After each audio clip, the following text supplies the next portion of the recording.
pitching. And last night, Derek Lowe was terrific. A career-high 12 strikeouts and 8 shutout innings as the Braves secured another home win. Tonight, it's Jair Jurgen's turn to step up. And at home, he's almost unbeatable. And the Braves will need him to be on his A game to keep their momentum moving forward. The Nats and the Braves meet again tonight in Game 2 of the series on Sports South.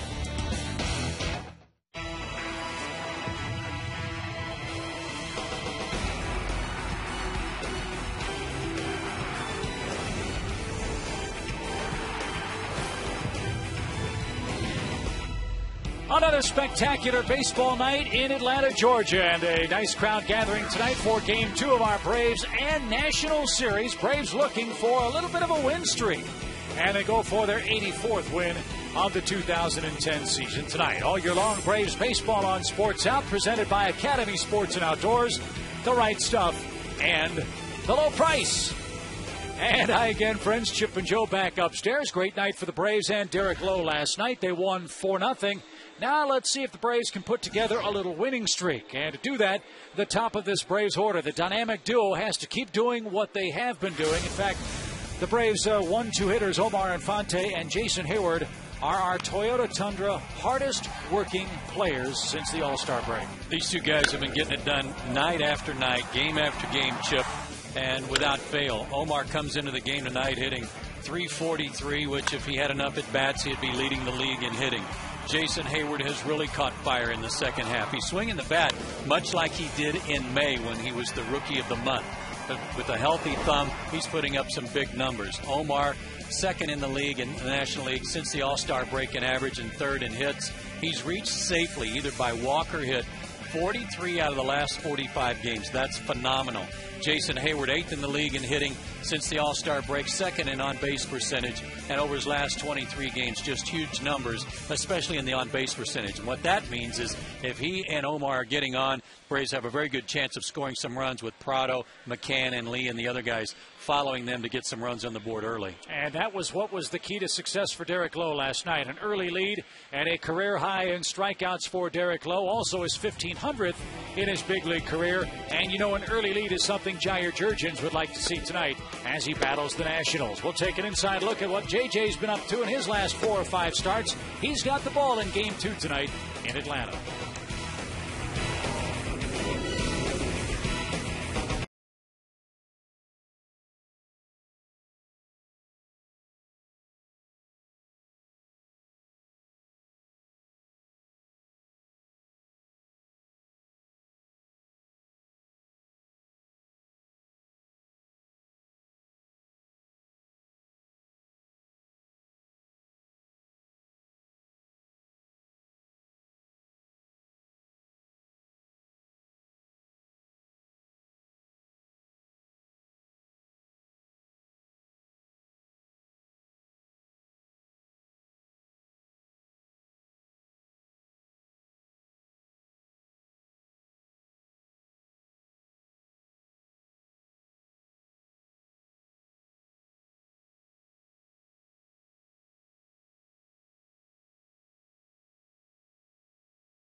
and by Geico. 5 minutes away from first pitch tonight in Atlanta, Georgia. Leland Hernandez for the Nationals, and Jair Jurgens takes the ball for the Braves. And partner, you know, JJ's looking for a redeemer. He was very disappointed with the way his last start went against the Cardinals. Yeah, just 3 2/3 innings, and that was the shortest outing for him since he came back from the disabled list, and it was all about command. Couldn't put the ball where he wanted it, and as a result, he was putting it down the middle, and the Cardinals were tearing it up. His last 4 starts, a very high ERA. However, that does include a start just 2 starts ago against the Florida Marlins, where he went 7 innings, a 3-hit shutout ball, and really stuck it on a good hitting ball club. So for Jair, consistency, inconsistent. That also applies to home and road this year. He's 6-1 at home this year. The only loss was to the Cardinals in that last start with a good ERA. And his last 5 starts against the Nationals in his career, good numbers, 3-0 with a 2.03 ERA. Tonight we'll find out right away. These Nationals will let him know if his command is back and if he's hitting some corners. That's what Derek Lowe did last night. Let's see if the Braves can make it 2 straight over Washington in this big Eastern Series in Atlanta. Lineups, first pitch coming up after this.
By Scana and by the Home Depot.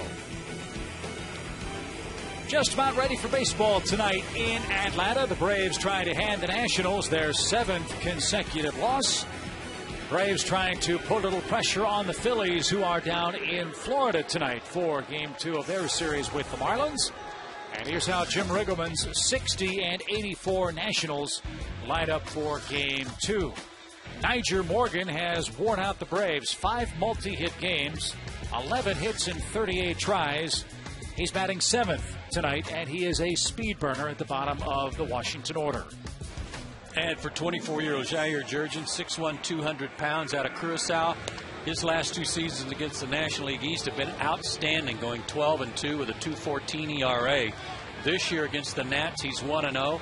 Had a 5-inning 1-run affair on June 30th and won that ball game. He's lifetime 3-1. His 4 keys to pitching success tonight, no secret. Command, command, command. Something he didn't have against St. Louis, and they pounded him for 10 hits in 3 2/3 innings. And the backdoor sliders that were so effective last night for Derek Lowe, he can do that too, and he might want to try that tonight to some of these left-handed hitters. And he's got a switch hitter to start. That's Danny Espinosa, the Washington second baseman. The difference is Dan Iasonia is not calling balls and strikes tonight. It's Dale Scott. What effect will that have, and what kind of a strike zone does Scott have for a pitcher like Jurgens? I think he's got a generous zone for the pitchers, but I'm not sure it's going to be as generous as Iasonia's. Popped up right behind the plate.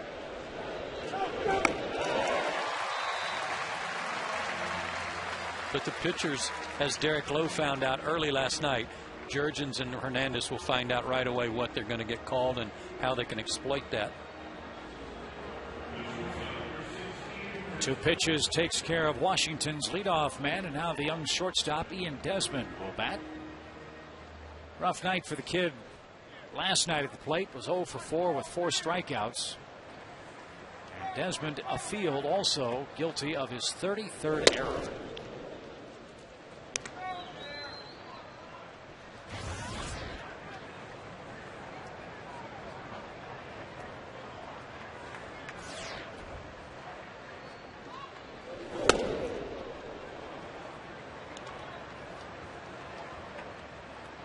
If you're going to try to bunt on Jair Jurgens, you better make it a good one, because he's very athletic. He's very quick off the mound. And he's a good fielder.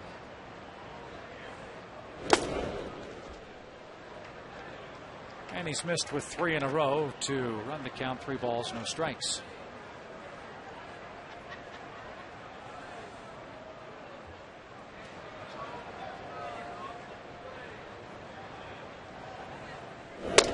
Ford keys to success tonight for him about the command. It's not about having walked a bunch of guys in recent starts. He only walked 1 against the Cardinals. It's command in the strike zone and hitting spots out of the middle of the plate. That's what he's got to try and do tonight.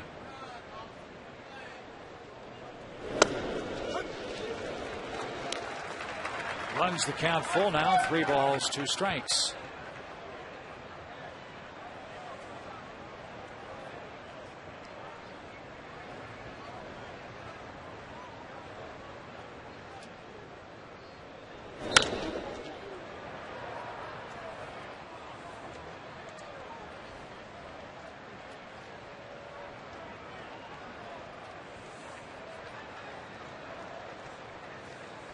Desmond, the 4th-rated prospect in the Nationals organization at the start of this year, out of Sarasota, Florida. And he hits a 3-hopper to second, and there's the second out. And he may be falling victim to what a lot of rookies this time of year fall victim to, Chip, and that is they've never played this many games before, and he's been in there every day. This is game number 138 for him, and he may be getting a little tired at a demanding position at shortstop. That's not making excuses for his errors, but maybe a telltale sign about why he struck out 4 times last night against a team he's been beating up on all year long, the Braves. Yeah, last year he played 108 games in the Washington system from AA, AAA, and the big league club. And it is an adjustment, isn't it?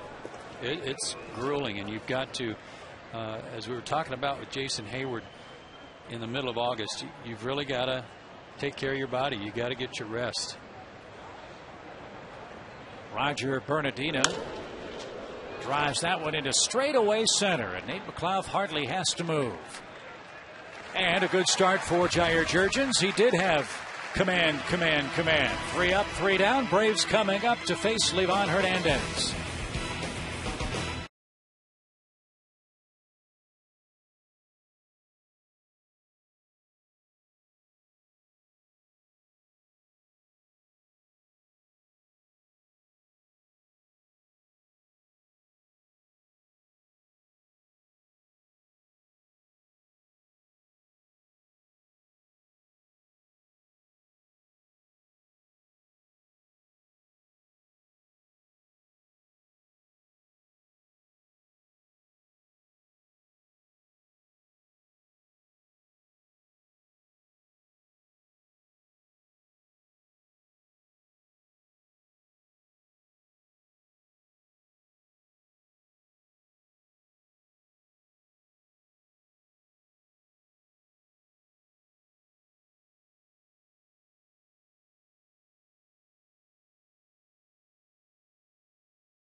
Now the Braves take aim at veteran Livan Hernandez tonight at Turner Field. Here's how Bobby Cox lines him up as he hopes for the Braves' 84th win of the season. Nate McLeod continues to swing the bat well. A 7-game hit streak and a big hit for the Braves in Game 1 of the series last night. Livan Hernandez, 35 years old, 6'2", 245, out of Cuba. Makes his 30th start of the year. He has 2 complete games and a shutout. He will dazzle you with an assortment of pitches. His last 4 starts, ugly. 1-3 with a 970. Got beat by the Mets in his last start, a close one, 3-2. His 4 keys to success tonight: lollipops. He'll throw several of them up there. Curveballs, change-ups, just slower and slowest. And unearned runs. That's something that takes a little bit of description. You'll notice that he works fast. This team has made more errors than any team in the National League. Yet, even with his 29 starts, he's only allowed 3 unearned runs. And by working quickly, he keeps his defense in the game. And despite his size, he is an excellent, nimble athlete on the mound. Don't let that, for lack of a better way of describing it, potbelly fool you. He can bounce around the center of the diamond with the best of it.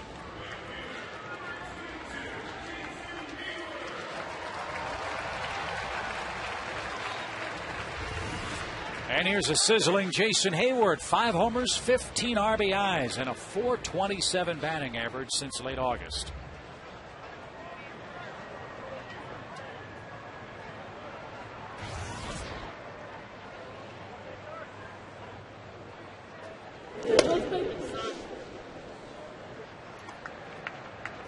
And one of this kid's first 17 home runs has come against Livan Hernandez.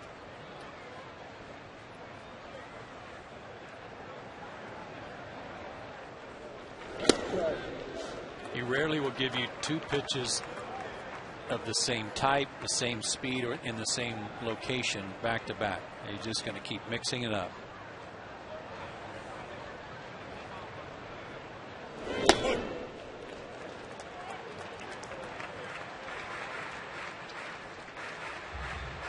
So if you like chess matches as a hitter, here's the guy you want to face. Gotta be patient.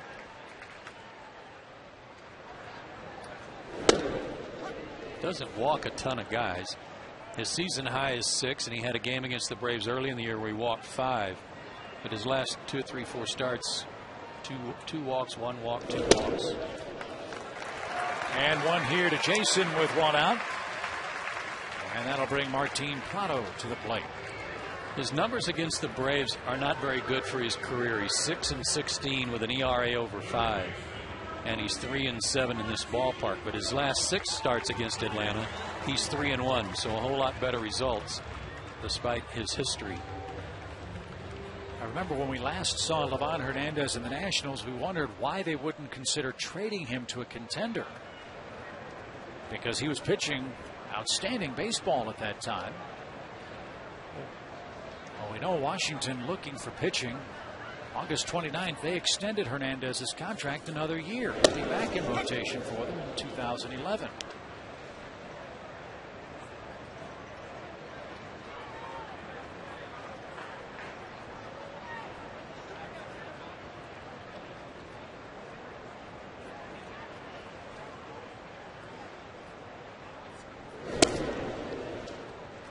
Martin Prado's hit streak interrupted last night with an 0-for-4 game. But still hitting .313 for the season. Has hit safely in 6 of his last 7 games.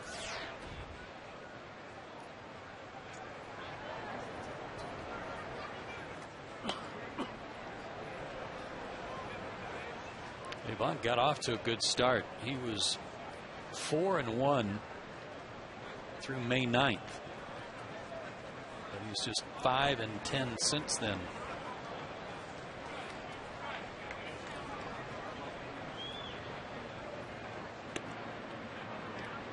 But he gives you a chance to win. He gobbles up a lot of innings. He'll pitch 200 innings for him again this year. He's at 186 coming in tonight.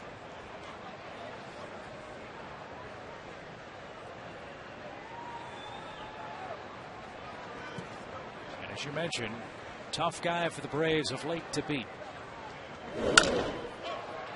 In the air to right, Mike Morse will have a play in fair ground. And Jason at first with 2 outs for Brian McCann. One of the reasons Martine's been so successful against Livan Hernandez is his patience, and he's willing to go to right field. That was a pitch down the middle that he tried to take to right field, where he could have actually pulled the ball and may have jammed himself a little bit and got under it. So a little frustration for him on his first at bat.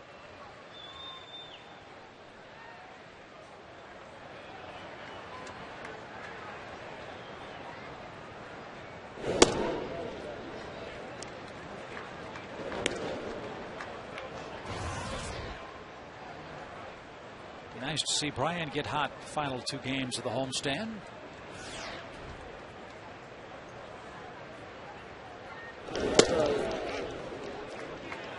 Four for 19 at the plate so far against the Cardinals in Washington.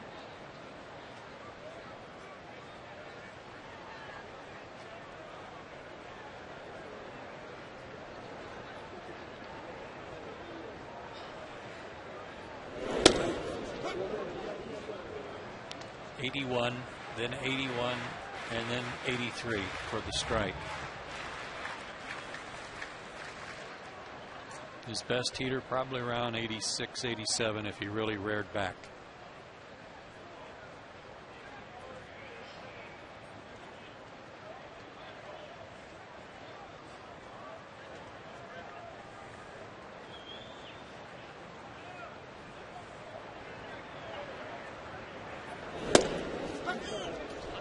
That one at 82, and Brian didn't like that call.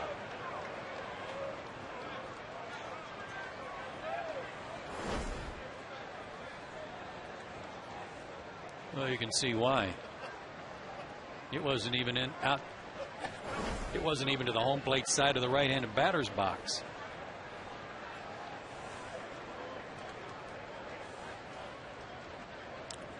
Two balls, 2 strikes. A breaking ball popped up. Long run. And no play. And McCann another swing on the house. Livan got away with one there, and the only reason he got away with it because it was so slow. Big, slow lollipop curve. And that's one of the funny things about the way they're defensing Brian, too, is that, you know, they've got a shift on for him on the infield, and with a runner at first, it's not as pronounced. But the outfield's pretty much straight away, so that was a long run for Morse that if he's playing to pull like the infielders, he makes that catch easy.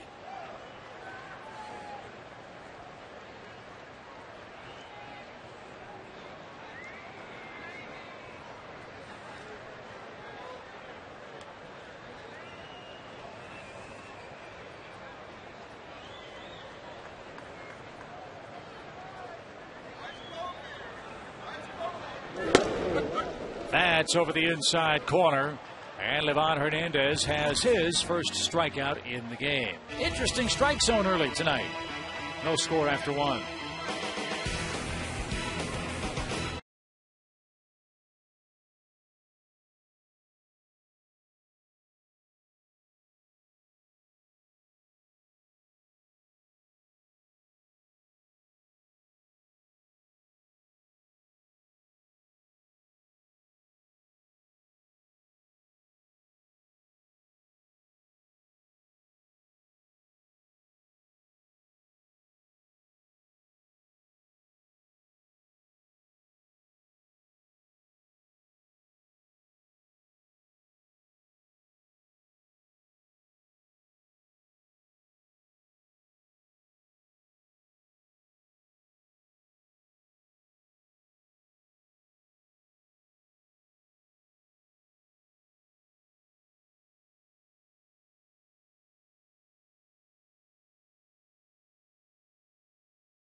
Wearing the microphone, he is our Geico mic'd up in Game 2.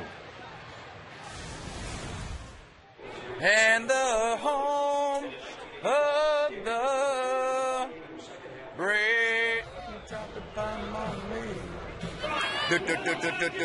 I'm all right.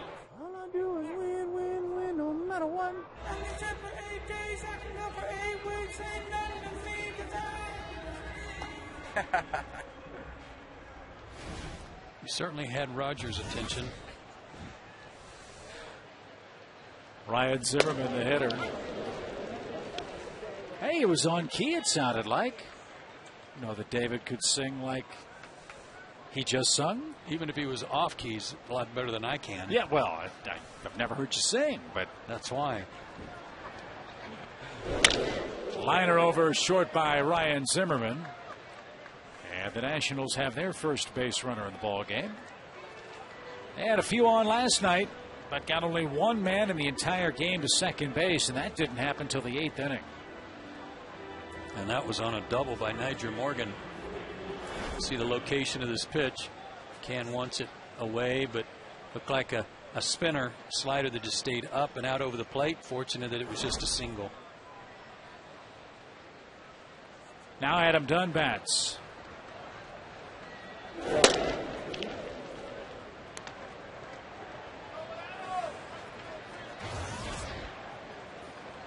In between innings, David Ross was catching Jurgens for his warm-up tosses. Brian McCann the last out. Brian a little late getting back behind the plate as he put on his catching gear, and he might have had a few comments for Dale Scott on that second strike call. Yeah, it wasn't strike 3. That looked like a pretty good pitch, but strike 2 was about as far off the plate as any we've seen this year. Dunn powders one to deep right center field.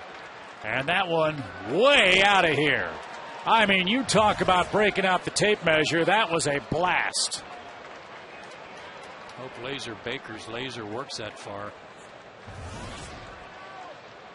Wow, that bounced over there by the Johnny Bravo building. Coors Light cold hard blast. I think that's an understatement on this one, folks. Fastball up and out away from him a little bit. He got full extension, and the big 295-pounder hit one a mile.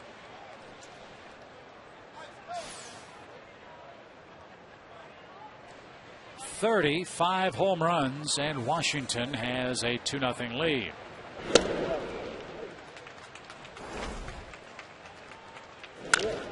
Take a look out there above the seats to the left of the chop house. And see it bounce out there toward Johnny Bravo's building. Never seen one hit there. Wow. Even more impressive the second time around.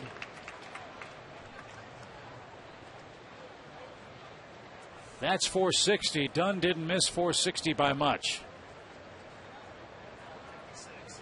And Laser Baker says 456. We'll get the official tally, and it's crushed a little bit. That's official enough for me.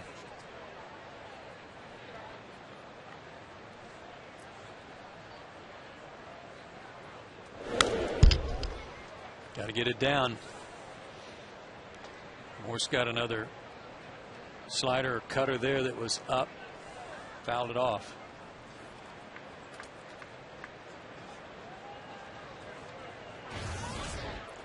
.471 feet, the longest home run hit here, and that was by Sammy Sosa. Jurgens strikes out Morse, and his first strikeout of the night.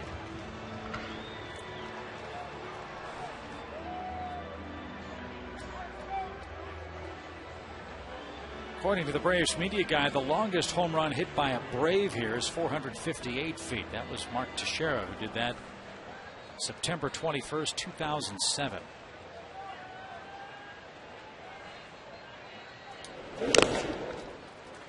We'll see him go in the seats over there in right center, but not all the way above the seating. Well, think about how many home runs you've seen hit that way that the center fielder's chasing, and you say, wow, he really got a hold of that when he hit it in the first row out there in dead center field.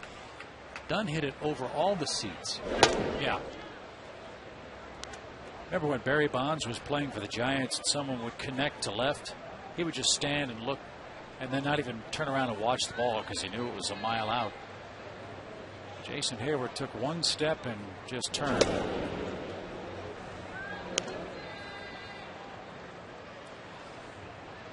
So Braves have to come back down 2 runs. Phillies and Marlins in a rain delay down in Miami. We'll keep you updated on that one once it gets started, and if it gets started tonight.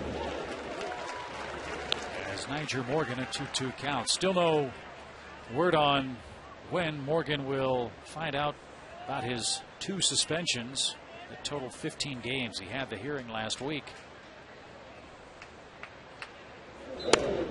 I don't know what the holdup is, and to be frank with you, because if they're going to suspend him and if it's going to be a lengthy one, then get it started now. Don't let it carry over into next season. Why have that kind of on your shoulders going into the 2011 season? Get it over with. And the other thing, from a competitive standpoint, right after this series, the Nationals go to Philadelphia and play the Phillies. The worst thing from the Braves' perspective would be Morgan plays all 3 of these games, and then all of a sudden baseball says, well, you need to start serving your suspensions before the Phillies play. That wouldn't be right. Well, the Washington Nationals, I think, could care less about that and the competitive nature of who the suspension is served against. What they don't want to have happen. Into center, Nate McLouth will play it on a hop, and that's the 3rd hit of the inning. Morgan, with a 6-game hitting streak, continues his good work against the Braves. What they don't want to have happen is to start their season next year with him still serving a suspension that was handed out in 2010. That's not what they want to have to deal with or have it hanging over their head, or he doesn't want it hanging over his head in the next year. So now not only does Jurgens have to worry about Pudge Rodriguez, he has to worry about Morgan and his 33 steals over at first base. And he's already down 2-0.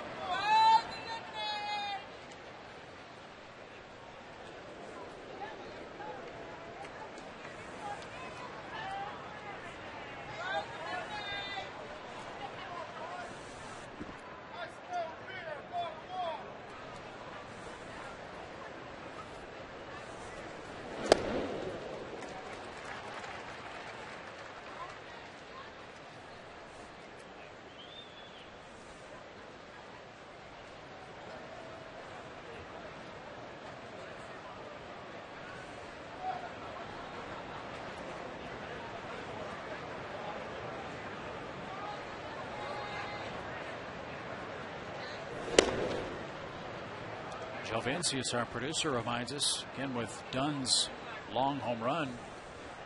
Forgot about the distance of Jason Hayward's first home run this year. That was 476. Was it really?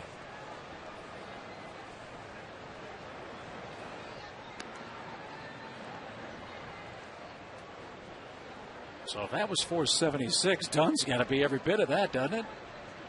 Yeah, I don't know why the 455 stuck in my head on Jason's, but if that was 476, then that was a lot longer. Runner goes, pitch tipped. And Morgan back to first with a 1-2 count on Ivan Rodriguez. Rodriguez trying to become the first catcher with 3,000 hits. He's 191 away from that.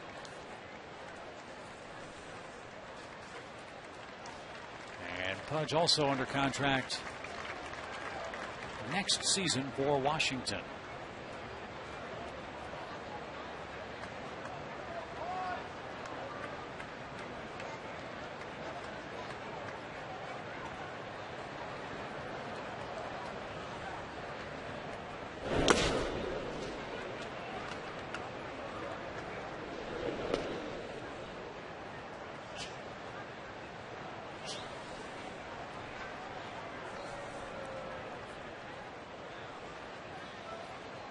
Good pitch to run on here for Morgan. He tries it again. He has been caught 17 times, but not this time, as ground ball is short. Retires Pudge Rodriguez, and Livan Hernandez will hit with a man in scoring position and 2 outs. So they stay out of a double play chance. And that's a good thing, because Livan Rodriguez has hit into more double plays in the National League than any one except for one player. Kung Fu Panda's hit into a couple more than he has. Pablo Sandoval. But be careful with Hernandez. He's a good hitting pitcher, too. Down year at the plate for him this season. At lifetime, Livan, 9 homers, 76 RBIs, and a career .221 batting average.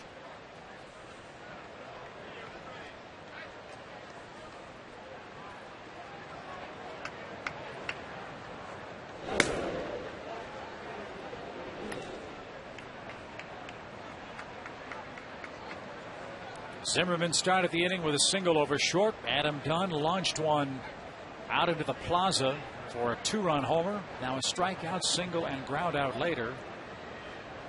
Livan Hernandez in the box with a 2-run lead.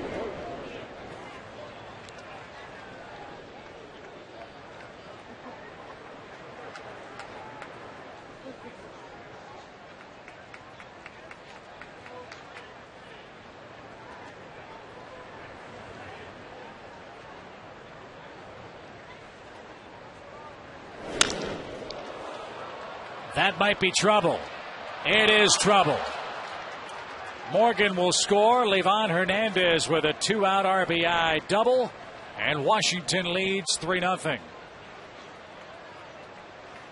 I don't know what it is about Livan Hernandez, but he saves his best for the Braves. Remember a triple he hit in San Francisco several years ago. Let's check the location up above the belt. Jair, now going on 2 starts, he's having a hard time getting the ball down. And a good hitting pitcher made him pay. Nate McLouth was trying to play in a little shallow to take away a cheap hit. And Livan Hernandez burned him. And now Danny Espinosa, 1 hit in his last 19 at bats. Trying to bring home Hernandez. And he pops it up again, this time to deep short. Alex is under it. Ed has it, and that retires the side. A tape measure homer from Adam Dunn. Still waiting on the official measurement, but unofficially it was hit a mile. In the second inning, Washington jumps in front of the Braves, a 3-0 score.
In the second inning, and Derek Lee will get things started.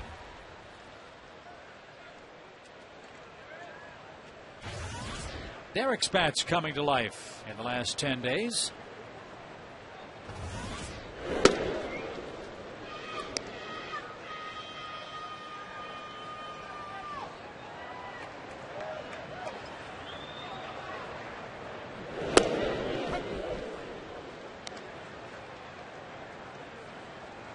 Watching him take batting practice. Ball's even jumping off his bat a little better in BP too.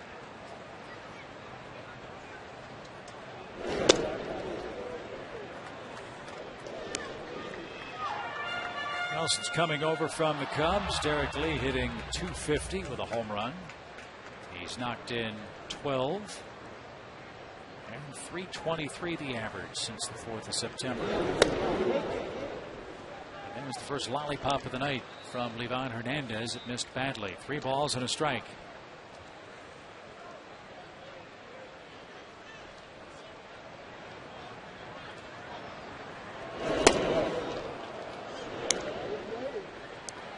A 3-1 off-speed pitch, 76 miles an hour.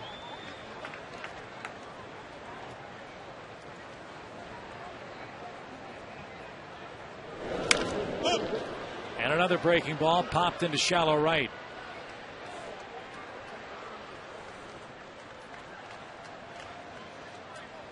Nate McLeod to the plate for his first at bat tonight. We're going to put a couple of swings side by side to show you a couple of differences in what he's doing right now. On the left was earlier this year, and you can see how far this ball is back here on his hands and how bent his elbow is trying to get to the ball.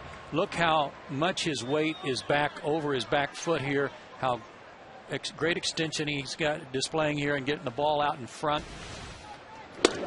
He's staying back better. He's getting his hands moving better. And he's generating a lot of power. This is just a tremendous difference versus this. But all that comes from being able to stay back and not getting out over the front foot. So with a 7-game hit streak, Nate's got the average up to 190 for the year.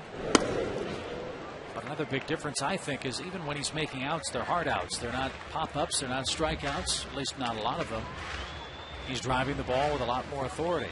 Chipper said one of the things that they're trying to get him to do is hit the ball through the wall and not over it, by concentrating more on staying on top of it, not uppercutting as much.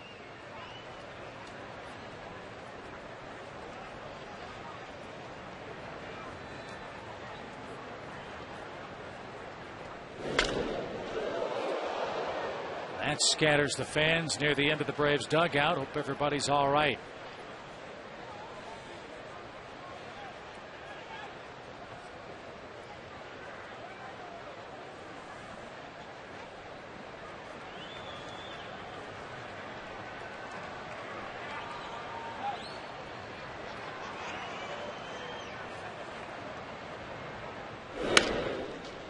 A squibber hits second. So from a 3-0 count, Hernandez gets McLeod on a soft ground ball. And 2 are quickly out. Tonight's Braves broadcast on Sports South, presented in beautiful high definition by H. Gregg. Washington leads 3-0 early tonight.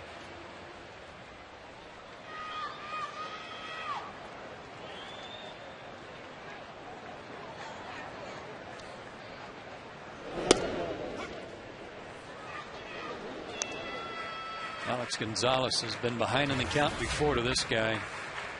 Great numbers for the year, but his career against Livan Hernandez, 6 for 46. And when you're 6 for 46, I'm sure it seems like it's 0-2 every time you're up there. And you're thinking, why does this guy make such perfect pitches to me every time? And when he makes a mistake, because he fields his position well, He's able to catch a line drive back through the box. 3 up, 3 down. No luck yet for Atlanta's offense. 3-0 Washington as we go to the third.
Score as we head to the third inning. And done due fourth for the Nats. We sure that's not the baseball flat on one side after Adam hit it? That was a jet that went by, not the baseball that Dunn hit. And Desmond grounds to short.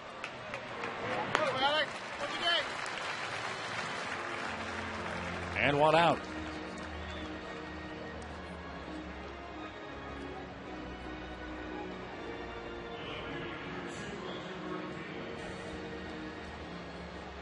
Here's Roger Bernardina.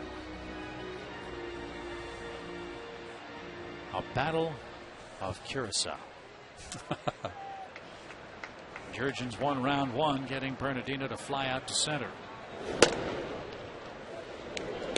It looked like he did it on a backdoor slider, which gave Bernardina fits last night from Derek Lowe.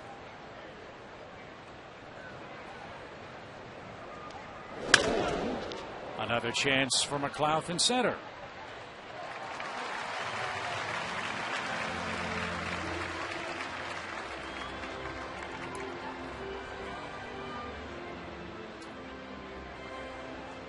Ryan Zimmerman enjoying a career year for Washington. His batting average still over 300.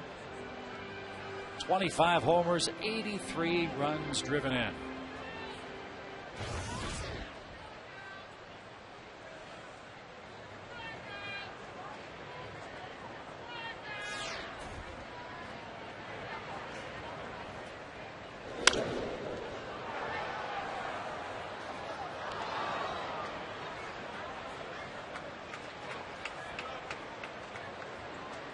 A lot of moving parts on this guy's swing, as we've talked about all season long, and talked about his high leg kick, but how he always seems to get his foot down in time to let those hands explode.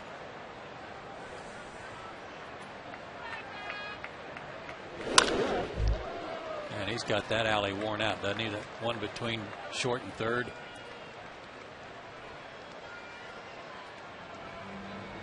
Very high front foot kick as a timing device.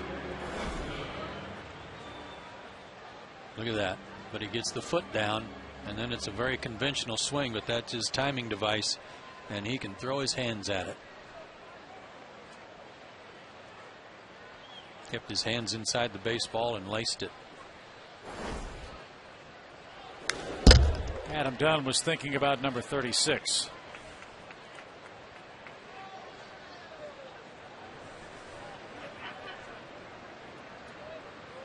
Classic major league slugger. A lot of strikeouts, A lot of power, a lot of walks. Brian McCann caught that pitch in disbelief that he didn't get the call, because the one that was called on him was a good 6 or 8 inches outside of that.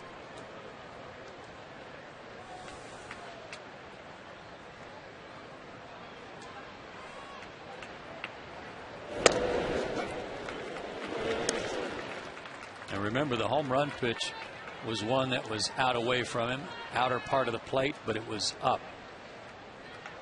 Quite a difference when you can hit that spot and put it at the knees.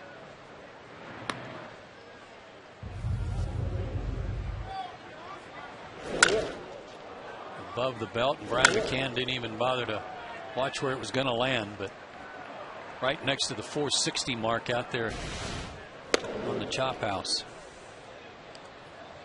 We like to call that Joe Simpson territory. Yes, we do. That's where I eat a lot. And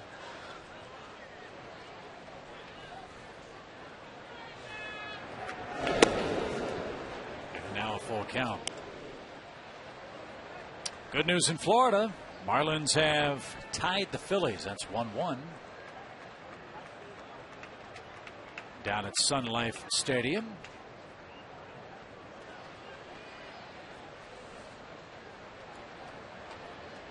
Runner goes, and Dunn serves one into left field. And with the pitch, Zimmerman moving, and he'll make third without a throw. So the Braves play Dunn to pull, and sure enough, he serves one over where the shortstop would normally play, and he's 2 for 2. I don't know if I've ever seen him take a swing like that before. And you're right, Chip, he just kind of served this. It was off the plate about 6 or 7 inches. And he kind of one-hands one out over short.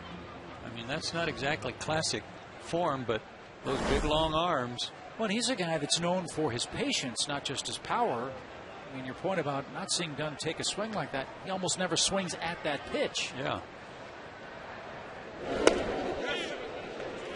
Now Mike Morse in the box. Couldn't check his swing. More 2-out trouble for JJ here in the 3rd inning.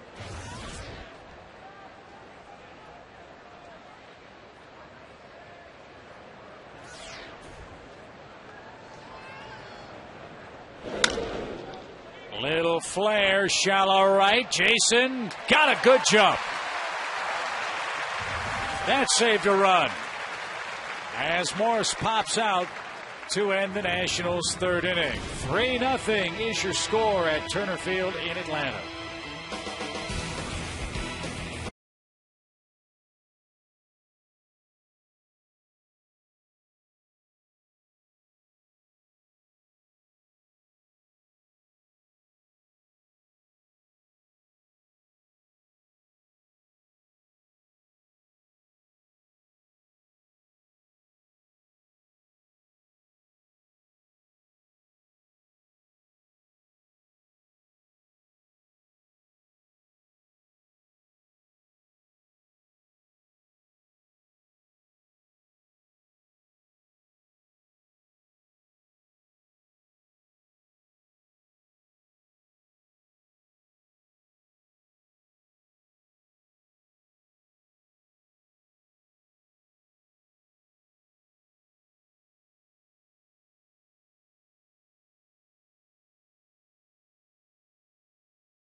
Stuff and the low price.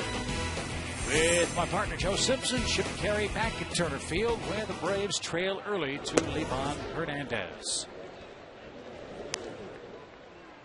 And the Braves have the 8, 9, and 1 spots due up.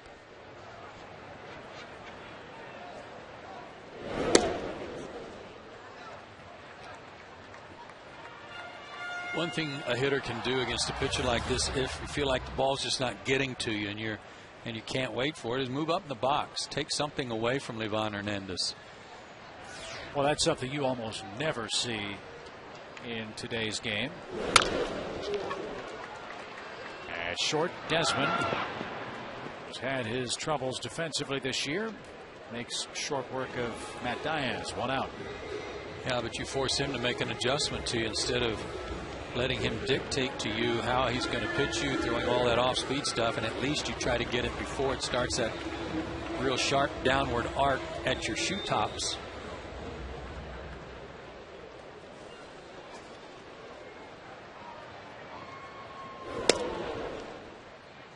I mean, he's throwing like a guy standing out there throwing batting practice. He's not overexerting himself. He's finishing in a defensive posture, so he, like when he took the hit away from Alex Gonzalez, he's just having some fun.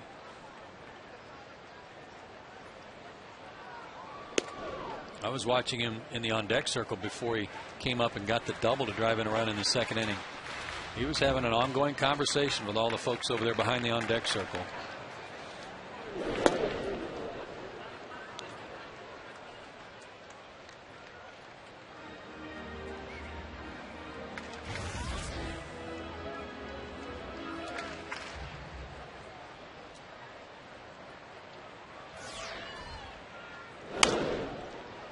Foul by JJ. The count stays 2 balls, 2 strikes. Well, we thought last night we were seeing Livan Hernandez light in Yuneski Maya. Braves took care of him with 4 runs in the 2nd. That's all they scored against him. And now Jurgens evens up on Livan with a clean single with 1 out. And that's the first Braves hit of the game.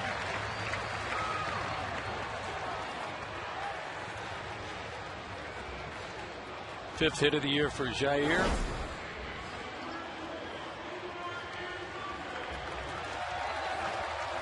Put a good swing on it, too.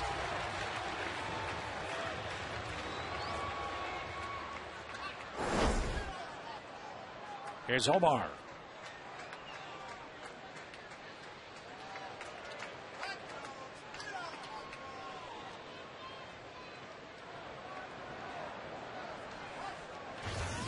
Omar now 71 plate appearances away from qualifying for the batting title in the National League.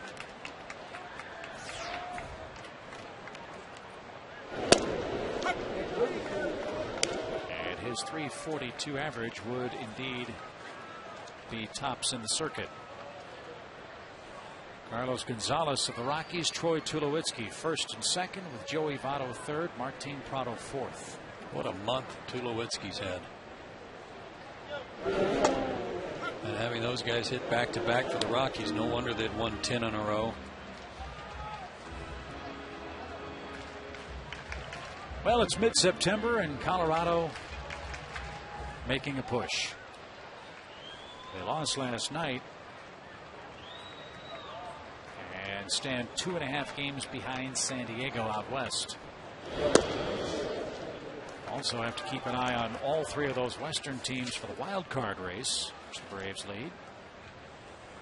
Giants a 1.5 back of us. Colorado 3.5 back.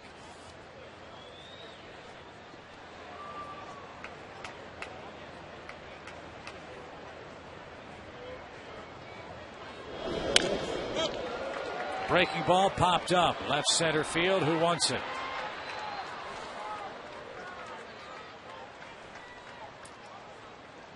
And 2 out for Jason Hayward. Here's our Xfinity X Factor tonight. It has to do with the Braves outfield. Their production in the first half through 88 games, they had 79 extra base hits. Through 57 games in the second half, they have almost as many.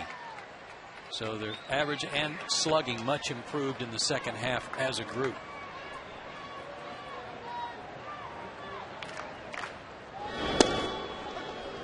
But still, by comparison to the rest of the league, way off in terms of power.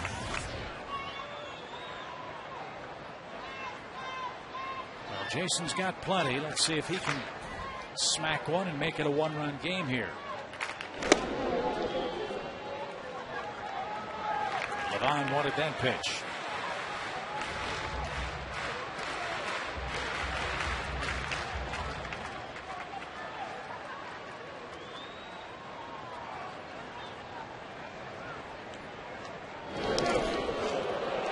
And Hayward is hit. 2 nights in a row, Jason's been hit. Well, they do their dead level best to try to keep him from extending his arms. They just try to tie him up inside time and again.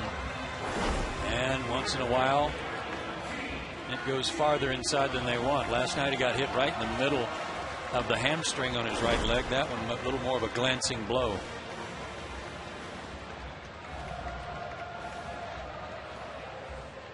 Now let's see if Martin can make some 2-out hay here. He tied himself up and flied out to right in the first inning.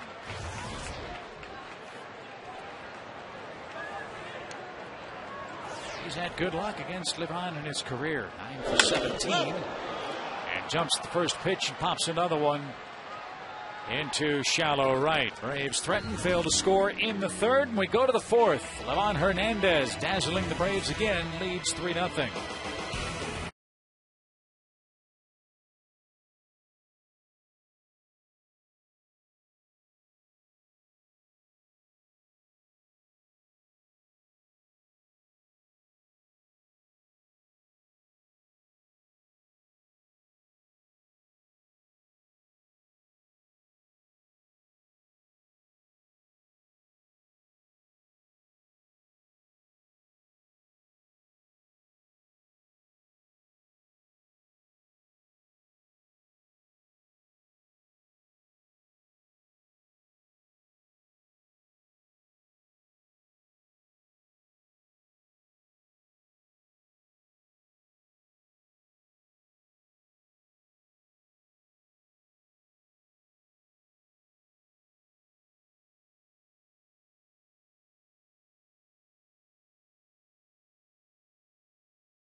Check, see the time. Mic check, 1, 2. Mic check, 1, 1, 2, 1, 1, 2. This is Freddie Freeman. Hello. That's what they say in Phoenix City. You got to get your towards. I got what doctors like to call a little bit of a lower half weight problem. My ankles are about as big as your freaking calves. My ankles are like this big. So I got some cankles. Cankles? Very nice. He really is a great guy. And then talk to the fellows about David Ross. Great teammate, too. Knight is still young. You know, there's definitely going to be some periods of him getting on some guys, too. Yes. Waking them up tonight. Uh-oh. Must have been something going on there. He had to cover the mic up. We'll let you know if it's fit for human consumption in a minute. Here's Niger Morgan.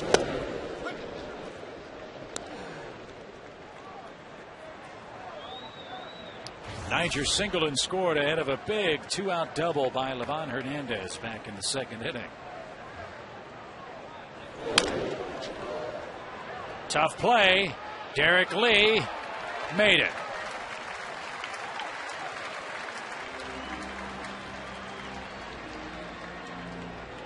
That was a pretty good play by Derek Lee. This time of year, it's kind of like that defensive end deciding whether or not to bite on the option play from the quarterback. He had to read it. He had to wait to see if Jair was going to be able to catch it. And then he decided he needed to charge and make the play himself. And got him. That's a real good call because Morgan probably has 4.3 speed. But a first out as Pudge Rodriguez bats. Nationals really like the kid Ramos who caught last night. They got him from the Twins. One would think he's going to start getting the bulk of the playing time behind the plate for Washington the rest of this year and next. Strong looking catcher. Good prospect with some power. Hit a couple of long shots last night off Derek Lee, but they stayed in the park. Or off Derek Lowe, excuse me. And what a luxury for Ramos to learn from this guy.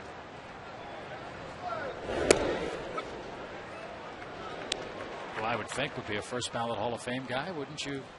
I don't know how he's not. I mean, he leads in the history of baseball. He leads in so many different categories for catchers, offensive and defensive. I don't know how he couldn't. And think about where he spent most of his career as a catcher, playing in Arlington, Texas with the Rangers in that 100-degree heat and humidity every single day, and still putting up all the devastating numbers he has in his career.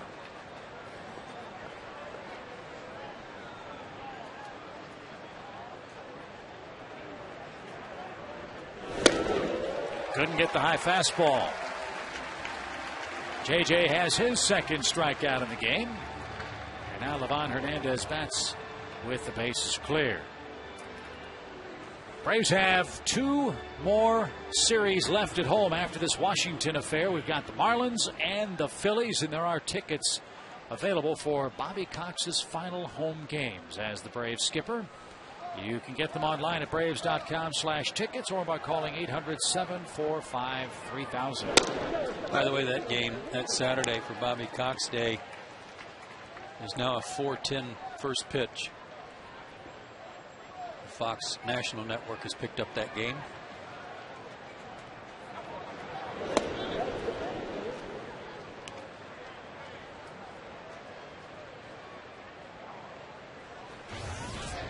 And the final Sunday of the regular season, also an afternoon tilt.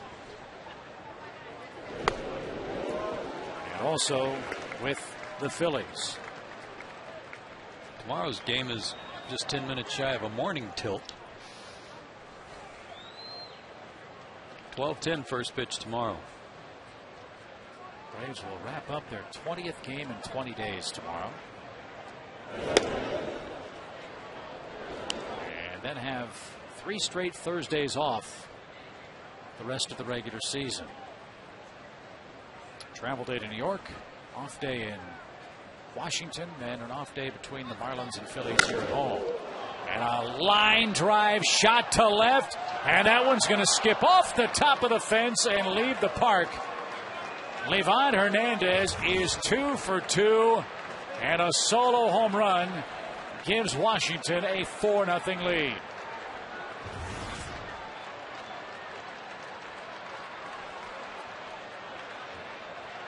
You just can't let his body type fool you, folks. This guy's a good baseball player. Location, hanging cutter or slider, letter high, tomahawked it. That ball never got more than about 10 or 15 feet over above the ground. And a little higher than that, but you get the point. A line shot skipped right off the top of the fence, but it goes back to the location. So the 10th career home run for Livan Hernandez. He's knocked in 2 of the Nationals' runs. Oh, by the way, he's throwing a 1-hitter. And that hit was to his pitching opponent, Jair Jurgens.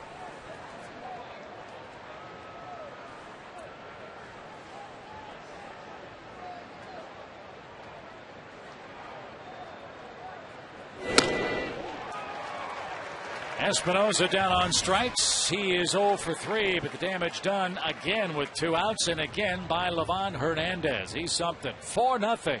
Washington the lead as we go to the bottom of the 4th inning.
Now Washington in front, and the 4, 5, 6 hitters up for the Bravos, starting with Brian McCann.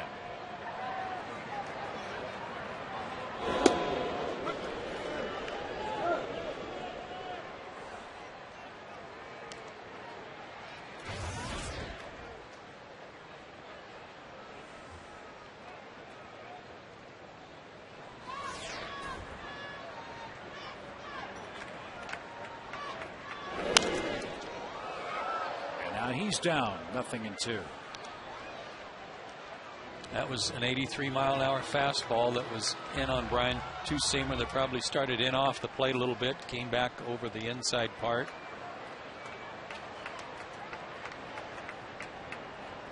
And a liner into center field on a 2-strike count. All right, maybe that'll get something started, kickstart everybody. Body language wasn't all that good coming off the mound. Jair Jurgens had his head down after giving up the home run to Livan. So maybe this good swing here by Brian on a pitch that was borderline strike, a little off the plate, and he just zeroed it into center field. Now Derek Lee hits.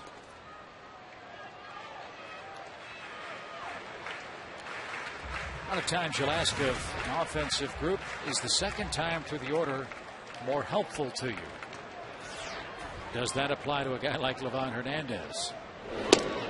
Well, it can, but I mean, they've seen him enough. Most of the guys in the order tonight. Matt Diaz had the fewest at bats at 3, 0 for 3. But they know what he features. They know how he likes to work. It might help a guy like Matt, might help a guy like Hayward or McLeod who have less than 10 at bats against him. But the curious thing is that he'll just throw any pitch in any count. He's just very loose out there. And you can see that as time goes on, the hitters do make some adjustments on him. You just hope he's not ahead. And he's ahead tonight, 4-0. And when you do finally get him out of the game, at least in the case of Washington lately, their bullpen has been absolutely terrific in September. So the next couple of innings could be key for the Braves' fates tonight. It's just hard to guess with him. If you try to guess with him all night long, especially if you've got 2 strikes on you, you're not going to win too many battles. 2-2 fastball for ball 3. 3-2 doesn't mean you're going to get another fastball.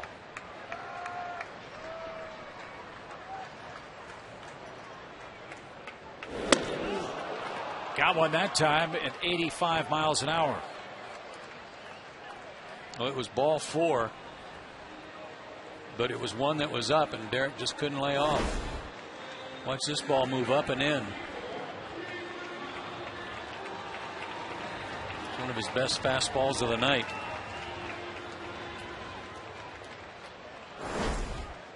And Livan Hernandez has his second strikeout. It brings Nate McLouth up. He was jammed and rolled softly to second in the Braves' second.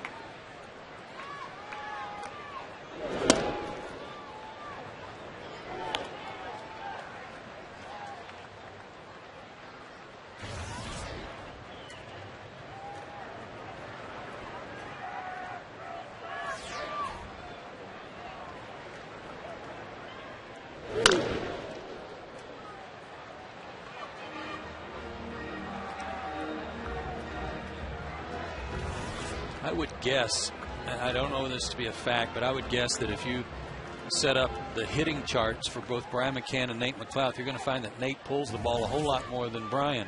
And yet teams don't put shifts on for McLouth, and they do for McCann. Interesting. You're right.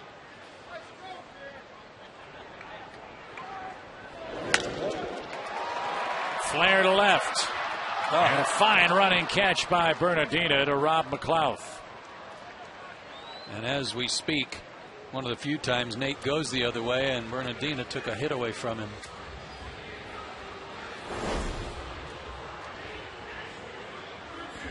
That could be part of the approach that Nate was trying to take against Livan, though, and that is stay on the ball a little longer, stay back, and hit the ball the other way.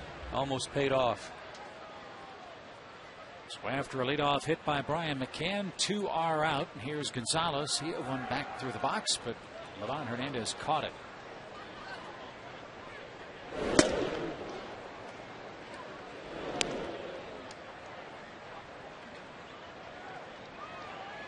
Hernandez threw a complete game 4-hit shutout back on April 17th against Milwaukee. Good hitting team. He threw a complete game 7-hit 1-run game July 22nd. McCann broke before Hernandez threw the ball, and he's going to be picked off.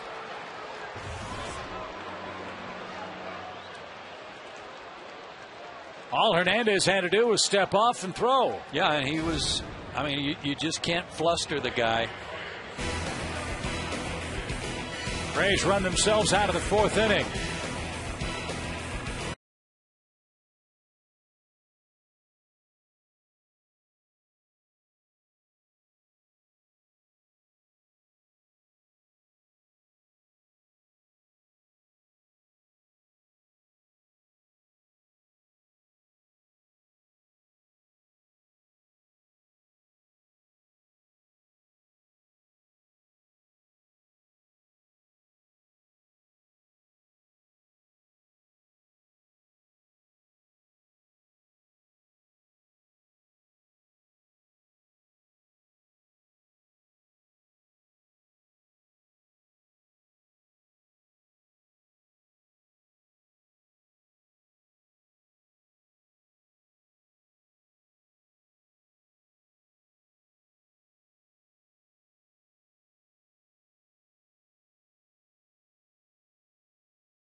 Can't give the Nationals any more. It's a 4-0 lead. And Ian Desmond starts things off as we are already in the 5th inning tonight.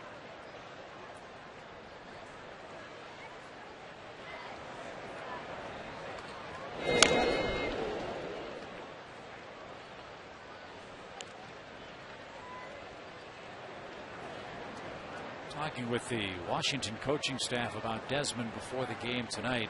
Say a lot of his problems defensively aren't entirely his fault. 33 errors at shortstop.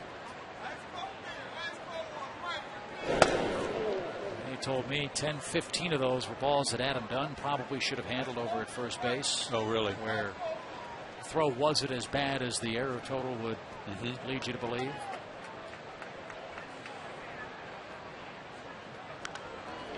But what really excites them about this kid is his passion for the game, how hard he works, and they really believe that he can become the vocal leader of this Washington ball club in the next couple of years.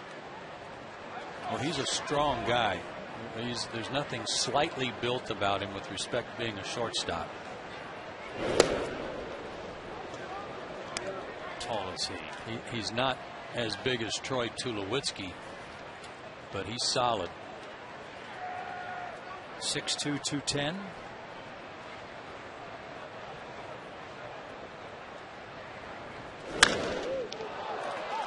And he strokes that ball up the middle. And that's his first hit of the series. Well, if anything's going to light a fire under Jair Jurgens and get him going, he needs to check out these numbers. His last 7 2/3 innings, 18 hits and 11 runs. 6 of those hits were extra base hits. A lot of pitches above the belt or around the belt, and a lot of pitches to the middle of the plate. Eric O'Flaherty is loosening up in the Atlanta pen, and that's why McCann's out talking to JJ to buy some time for Eric.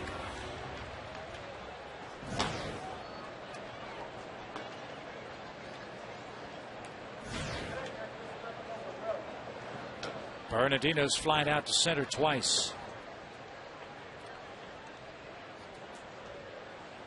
JJ could use a ground ball at somebody.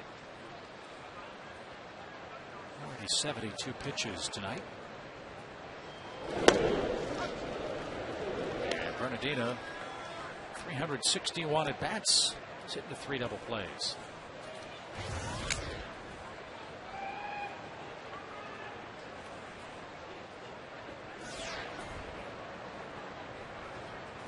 Runner goes from first, and Roger pops it foul. 2 strikes. But again, if you look at his line, Chip, and I'm talking about Jurgens' line, no walks. 1 walk in 3 2/3 innings against the Cardinals, and he gave up 7 runs. No walks tonight, but he's given up 8 hits and 4 runs.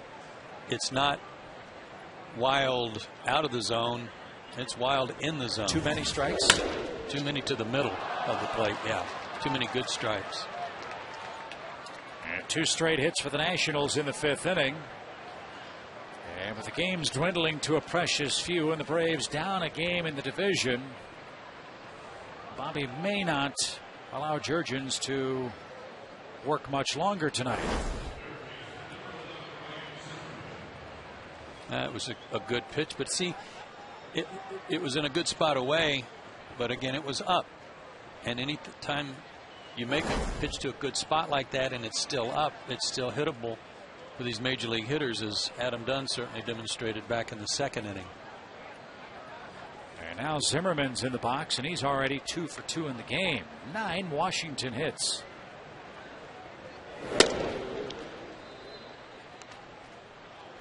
Again, look at this last pitch. It's at McCann's target, but because it's above the knees, easy for Bernardino to make an adjustment on it. You know, and he didn't smoke it, but he hit it hard. He got good wood on it and made it tough for Prado to have time to react to it.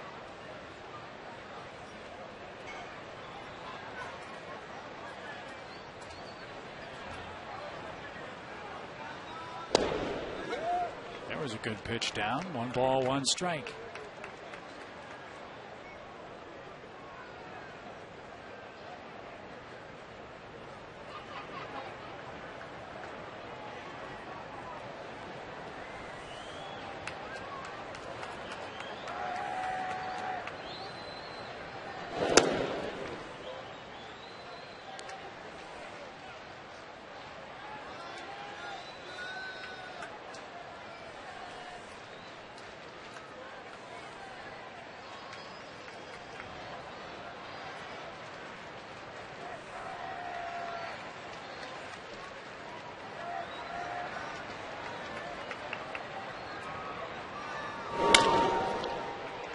to third.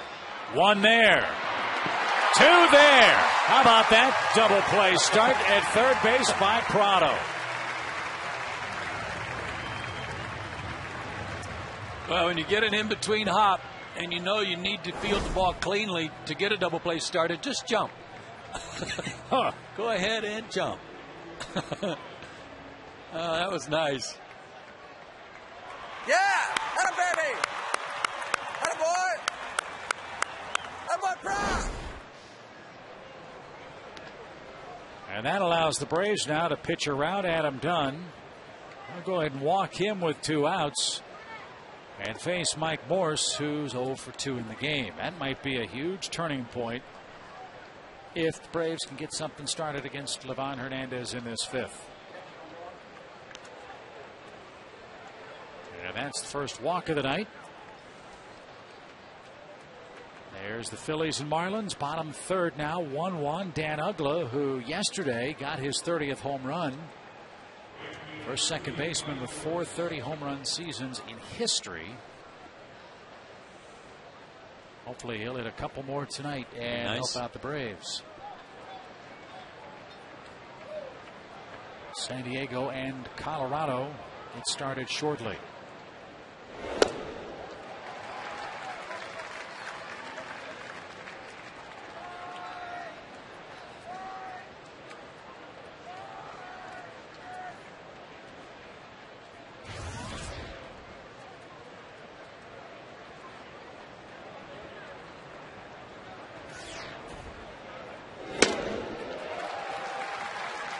You got to be awfully strong, and Mike Morse is, but you got to be awfully strong to just stand there and hold the bat straight out away from your body, waiting for the pitcher to get ready to throw it.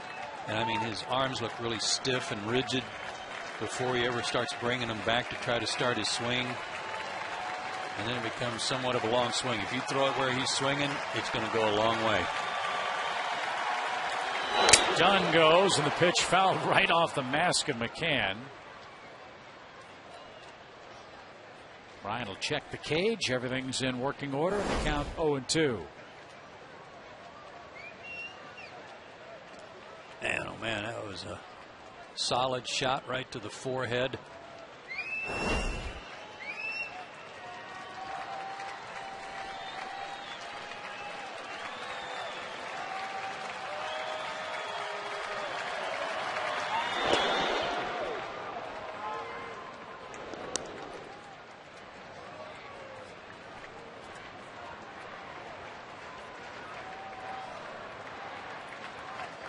Center field shot, you'll be able to see how stiff Morse's hands and arms are holding the bat out.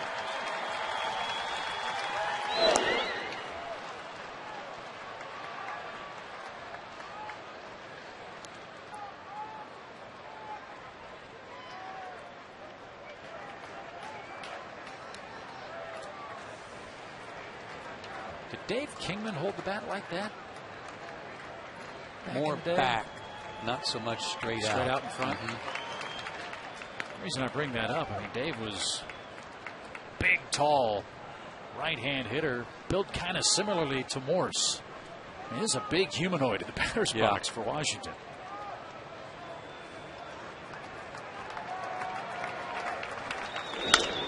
Chopper to short.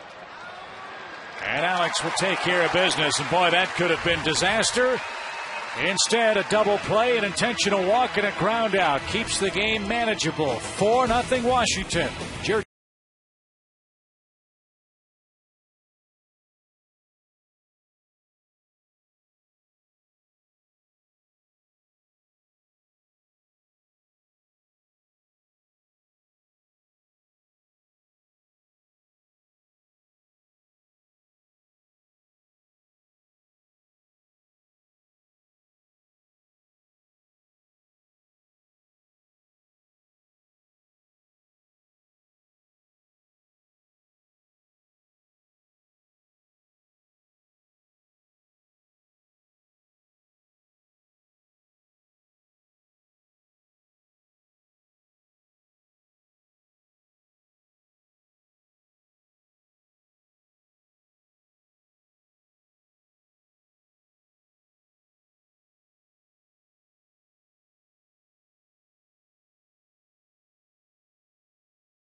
Well, it's never too early to say, let's get some runs. Get after it, Harry. Lower third of the order coming up. Alex Gonzalez will start it up. Let's see if the Braves can make an adjustment and tag Livan Hernandez. They have but 2 hits.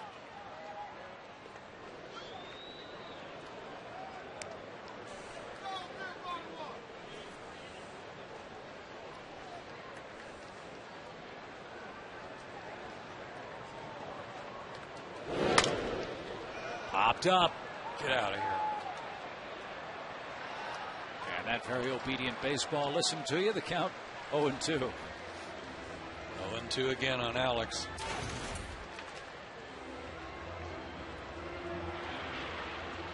Yeah, we talk sometimes. You see a left-hander take him the other way. Is that the approach you'd endorse against Livan Hernandez, or can you? I think Alex has tried to do that, and then Livan just tantalizes you just a little bit farther. If you swing at this one, will you swing at this one? How about this one? A little bit farther, especially when he gets ahead of him in the count after a foul ball or two.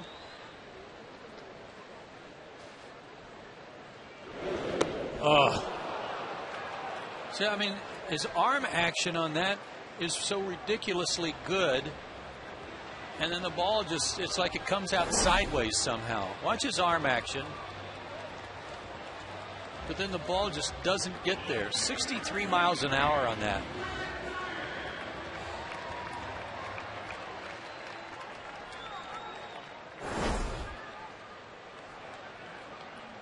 And now Matt Diaz bats with 1 out, bases clear. This last pitch is in real speed here to Alex. Now watch how his arm action is fast, but the pitch is not. And it's just great mechanics, great deception. And a guy who knows how to pitch. He's won 165 games in the big leagues. He's lost 162. There are nights where he is on fire like tonight, and nights where he's missing upstairs a little bit and he's just getting ripped.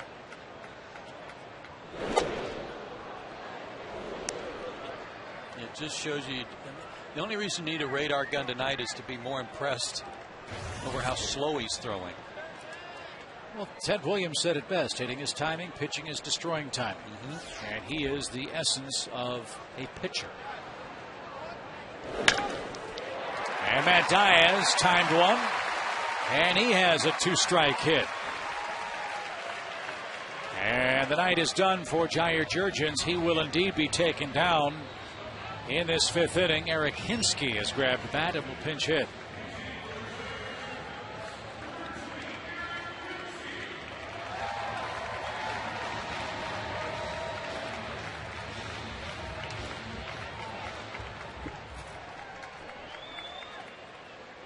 Eric 10 for 37 in a pinch with a couple of home runs.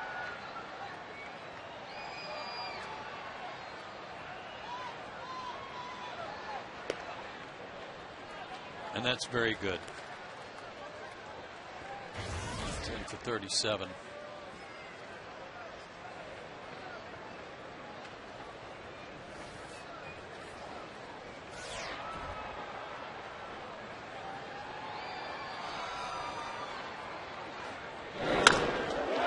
Fly ball to right. When a pitcher tosses it in at 76, you've got to provide all the power. And Eric is the second out. And Eric could have. He's strong enough to do that. He just got that one off the end of the bat a little bit. So let's take a look at tonight's AT&T U-verse trivia question from Turner Field. What former Brave has the highest career average against Livan Hernandez with a minimum of 75 at-bats?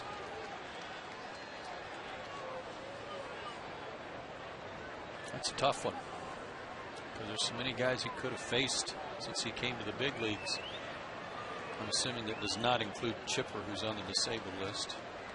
He had good numbers against him. Another chance in right. Morse on the run is there, and that retires the side. Mike has been busy out there tonight, and the Braves are done in the 5th inning and are being shut out at home.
Reminder to stay tuned for tonight's post-game show when you can watch your Braves' favorite replay moment voted on by you, the fans. I never get tired of watching Brooks Conrad's grand slam against Cincinnati. There are so many elements to it. I mean, not just the fact that, just one part of it is the fact that the Braves rallied from 7 runs down in the 9th inning to win, but everything that took place leading up to that swing, and then him not knowing it actually went out. Off the glove of the outfielder. The reaction by Brooks, and then the leap at home plate. It was just a little mini movie there, a little mini series. That concluded with goat roping, which yes. which is always exciting. I mean, I don't know about you, but so wise choice by our great fans. That unforgettable moment. And don't forget to stay tuned after the game to watch it again. AT call to the bullpen comes early tonight. Again, the Braves starting staff having some trouble. Jurgens allowed 4 runs in 5 innings, so Eric O'Flaherty will try to hold them right there and hope the bats come to life.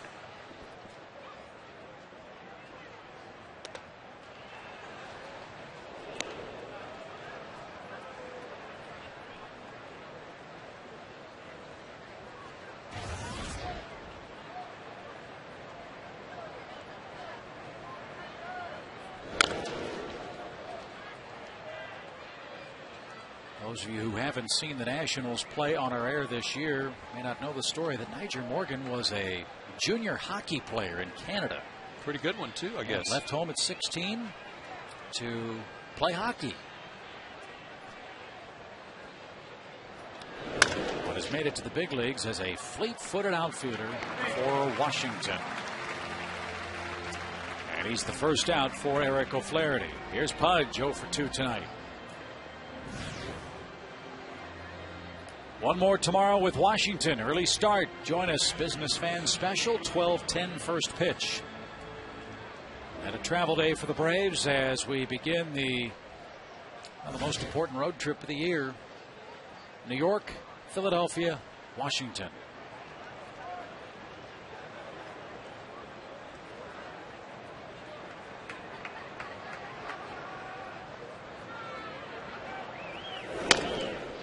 That's got terrible news. Johan Santana had his shoulder surgery today. Torn capsule in his shoulder. May miss most of, if not all of, next year. Oh, no kidding. I hadn't heard that. Yep. Well, the hits just keep on coming for them. Of course, more legal trouble for K-Rod, Francisco Rodriguez. That mess continues. Jason Bay, concussion. Beltran still battling that sore knee. So Braves will catch the Mets while they're down. Hopefully they won't play good ball at Citi Field where they have played good ball all summer. Definite different look to their lineup, though. 3 balls and a strike. Mike Minor goes here tomorrow, then Hanson, Hudson, and Lowe in that 3-game series at Citi Field.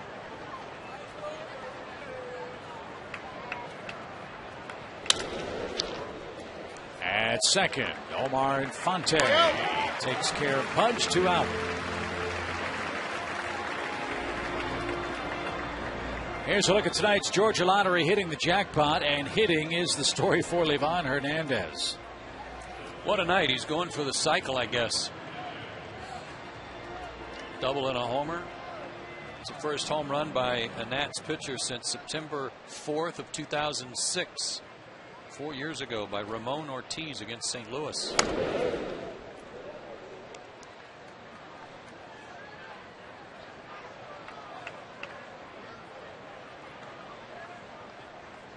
Right now, his home run is the early leader in the clubhouse for the Freeze camp. So you'll stick around to watch that. But I, like you, am hopeful that the Braves will snatch that wonderful honor right away from Livan Hernandez. I think they'll do it.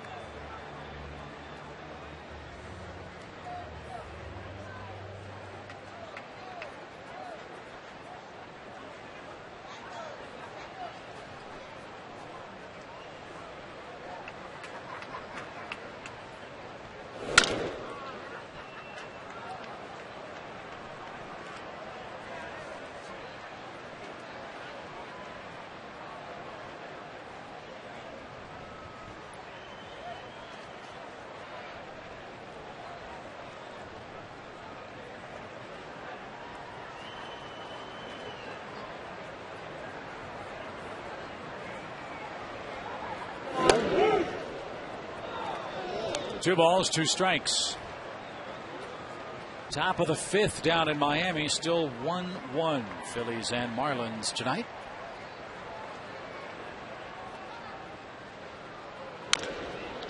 And a chopper hit toward third. Martine's got it. And Eric O'Flaherty has a very easy top half of the 6th. Let's get some offense going. Braves down 4-0.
In the 4th inning, and Chip was right.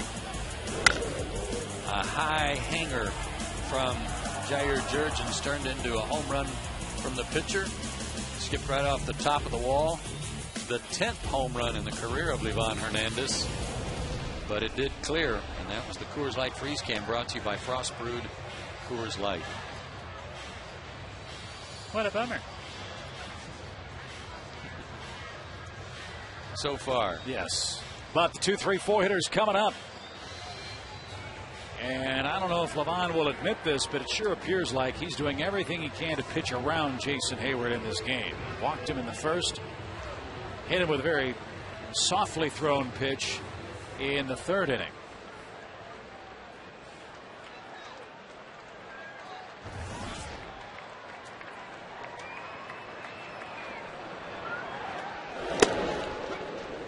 Breaking ball catches the zone for a called strike.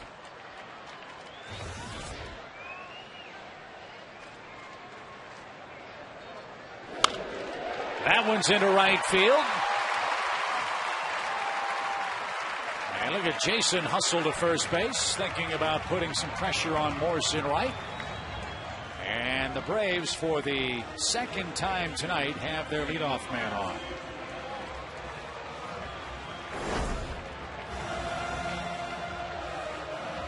Hey, that might be a good sign for Atlanta hitters. Something belt high.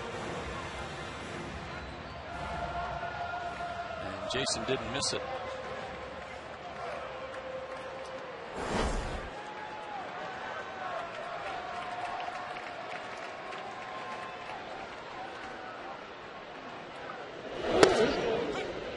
Martin Prado has popped to right twice tonight.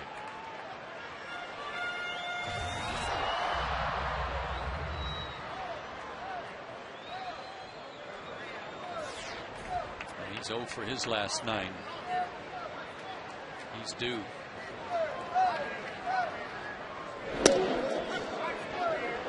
Paint job, 0-2.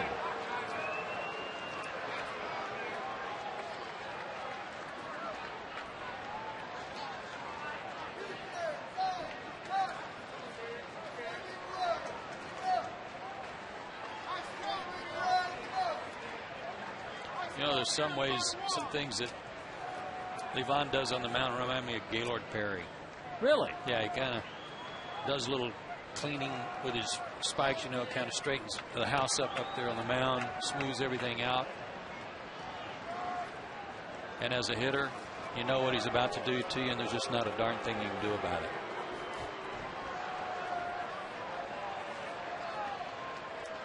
Whether it was Gaylord's super duper sinker or this guy's off speed stuff, you know it's coming and you just get frustrated waiting on it.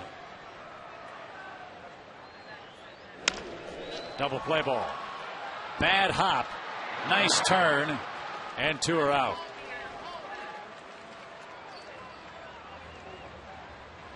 Six, 4, 3 double play. Brian McCann, the batter. And the Braves now accepting deposits for new 2011 season tickets. Join the VIP priority list today and get your first pick on the best seats for next season. Maybe you'll sit next to them. To order, visit Braves.com/season tickets or call 404-577-9100.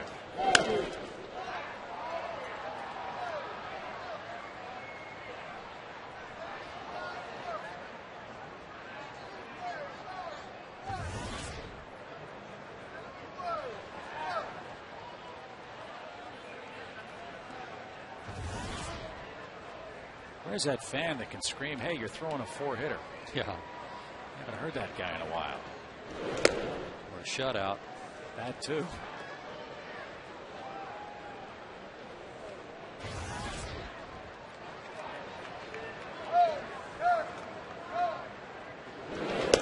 Oh, boy. I know Vin Scully calls Vicente Padilla's slow breaking ball a soap bubble, but that's as slippery as they come. I used to call it just a lollipop curve. It's just slow, easy. All he's trying to do is drop it in there for a strike. He knows the speed is going to get you, and it's going to die at the plate if you try to swing at it.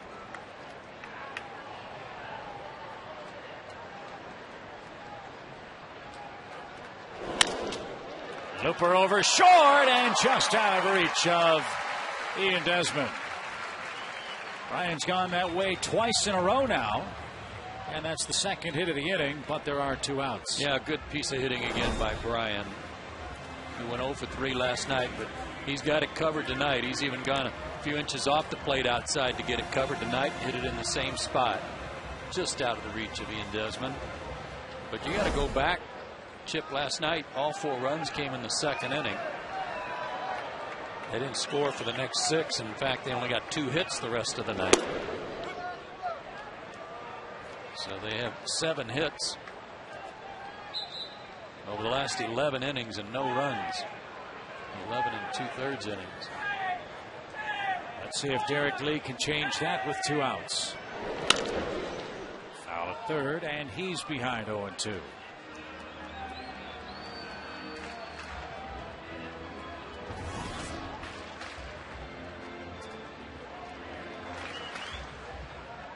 Last night I described the pitching matchup for tonight's game as Jurgens versus Braves nemesis Livan Hernandez. He's pitching exactly like one tonight.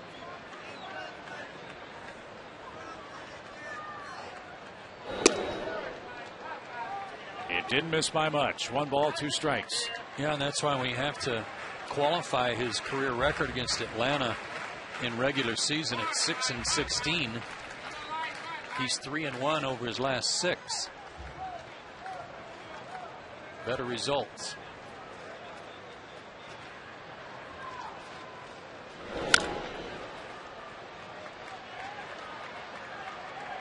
And tonight he has been ahead of everybody. Yeah. And he's been to 1 or 2 3-0 counts and has come back for outs, or he's been 3-2 on a couple of guys, including Derek Lee. He's been ahead of everybody and forced guys to chase some bad pitches, especially that slow breaking ball.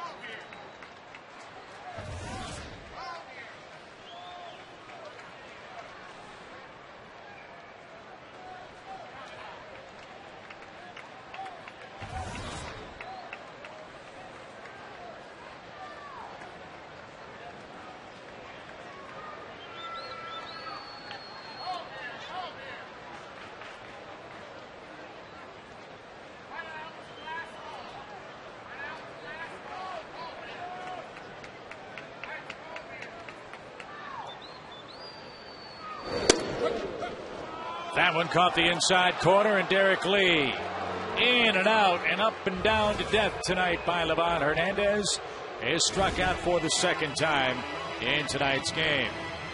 4-0. Washington leads it as we head to the 7th.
By McDonald's and by Georgia Power. 4-0 after 6. Here's your Blimpie game summary. Too much Livan Hernandez on the mound and in the batter's box tonight for Jair Jurgens. Yeah, a lot of red hats there. You don't like to see that when you're the Atlanta Braves. Tough night for Jair. But Adam Dunn set the tone with a 9-mile home run in right center back in the second inning. I think they've gone to Home Depot to try to find a tape measure long enough to get the distance on. AT call to the bullpen. Second of the night for Bobby Cox. The call answered by right-hander Kyle Farnsworth.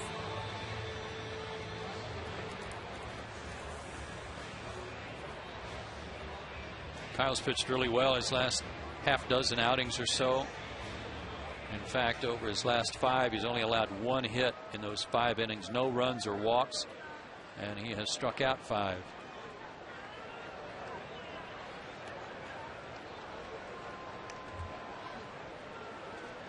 And he'll tangle with the top of the order for the Nationals. That's Espinosa, Desmond, and Bernardino. First pitch swing. Long run McLouth.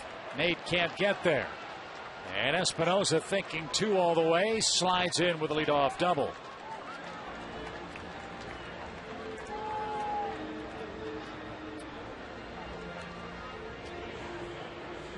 Jair Jurgens did a great job of pitching out of trouble in the 5th inning, trying to hold the Nationals at 4 runs, and Farnsworth will have to do the same here in the 7th after the leadoff double. But again, Kyle's been pitching great.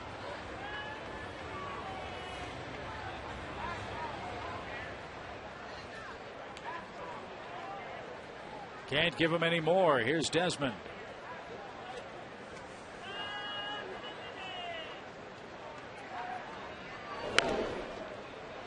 And he'll lay down a perfect bunt. And a close play at first. Retires Desmond on the sacrifice. Espinosa to third with 1 out. Boy, that was a close play because Martin had to throw basically to an empty base. Infante was hustling to get over there. But the ball and Infante got there at about the same time.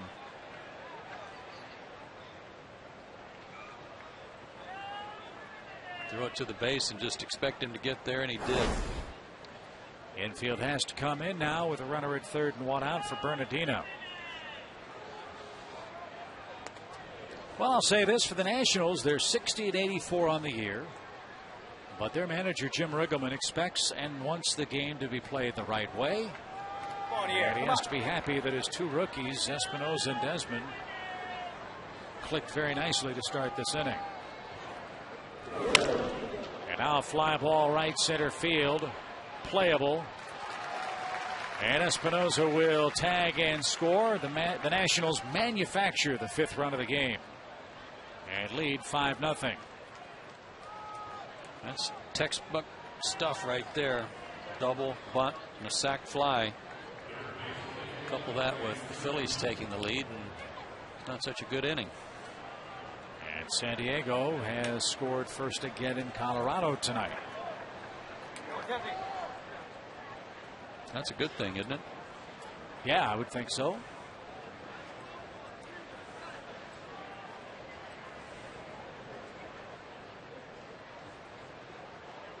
So the base is clear. Here's Zimmerman.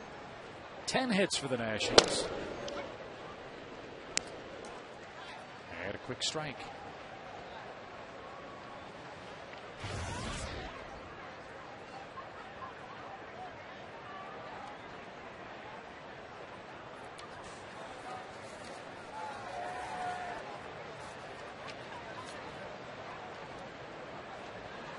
Giants host the Dodgers tonight.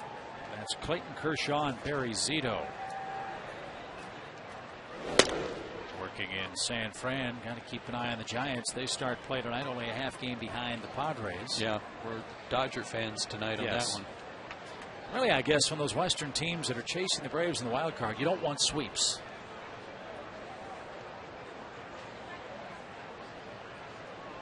Like them all to knock each other off, and if the Braves could get on a run and win 3-4 in a row while they beat each other up, you gain ground on just about everybody. But as you pointed out in our opening comments, it's been a while for the Braves since they've been able to put together 3, 4, 5 crisp games in a row. Only once since their 5-game winning streak have they won back-to-back games.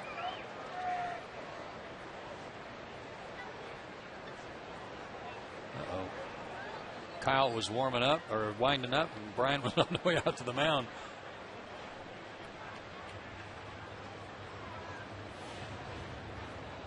Here's what we talked about tonight, if you missed it at the beginning of the broadcast, and that is over the last 24 games, Braves have gone 12-12, and the longest winning streak was a 5-gamer right at the end of the Rockies sweep of the Braves out in Colorado. But since then, they've only won back-to-back games once. That ball driven foul to the right side by Zimmerman. But back to your comment a minute ago about the sweeps, it depends on who's playing, Chip. Like I'm pulling for a San Diego sweep of Colorado. I'm pulling for a Dodgers sweep of that series that begins tonight against the Giants. Now, if it's the Giants and Rockies playing each other, yeah, beat each other up. Right.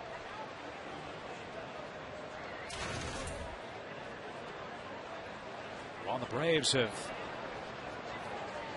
won one, lost one, won one, lost one. The Phillies have gone 14-4 in their last 18 games.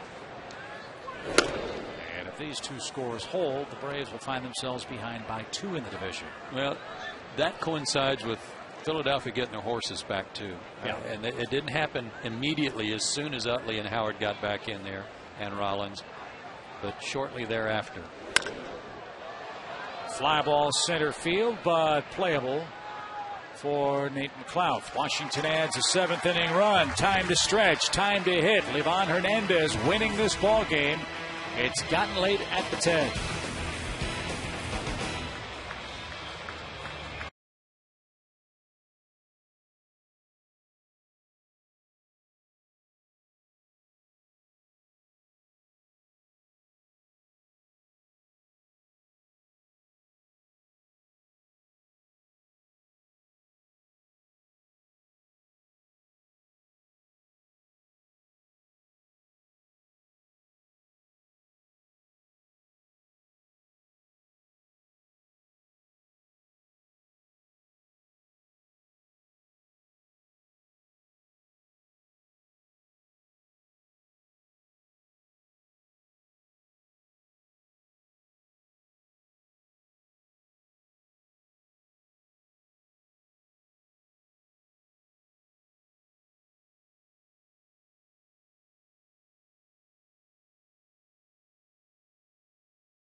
Everything to start a Braves offensive rally.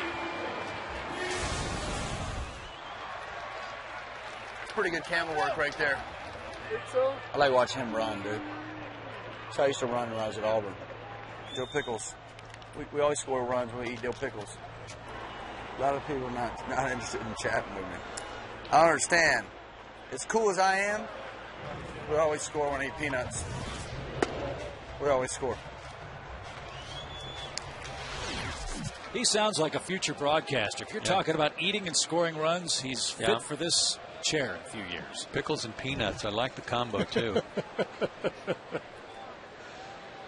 Oh, changing positions.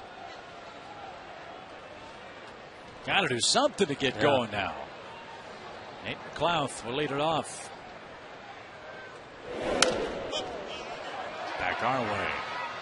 0-2.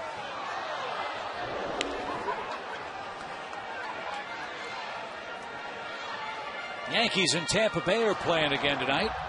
Boy, what a game. CC Sabathia and David Price turned in. The two very talented left-handers for their respective clubs pitched shutout ball. And that's what Livan Hernandez is doing tonight. He's just carving up the Braves batsman. That's his 5th strikeout in the game. Back to our AT Ubers trivia question. We asked who has the highest batting average against Livan Hernandez among former Braves in a minimum of 75 at bats, I believe. I'm going to go Brian Jordan. All right. I don't know if Brian faced him that many times, but with our Braves Live co-host.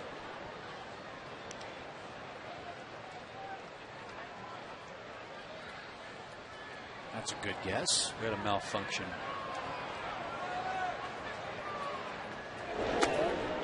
TD, we call that. Technical difficulty. TD.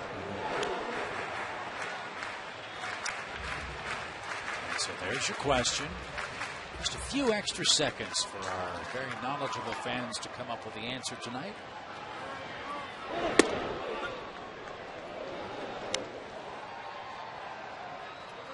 I want to guess maybe Ryan Klesko. I'll just throw that one out. For call. All right.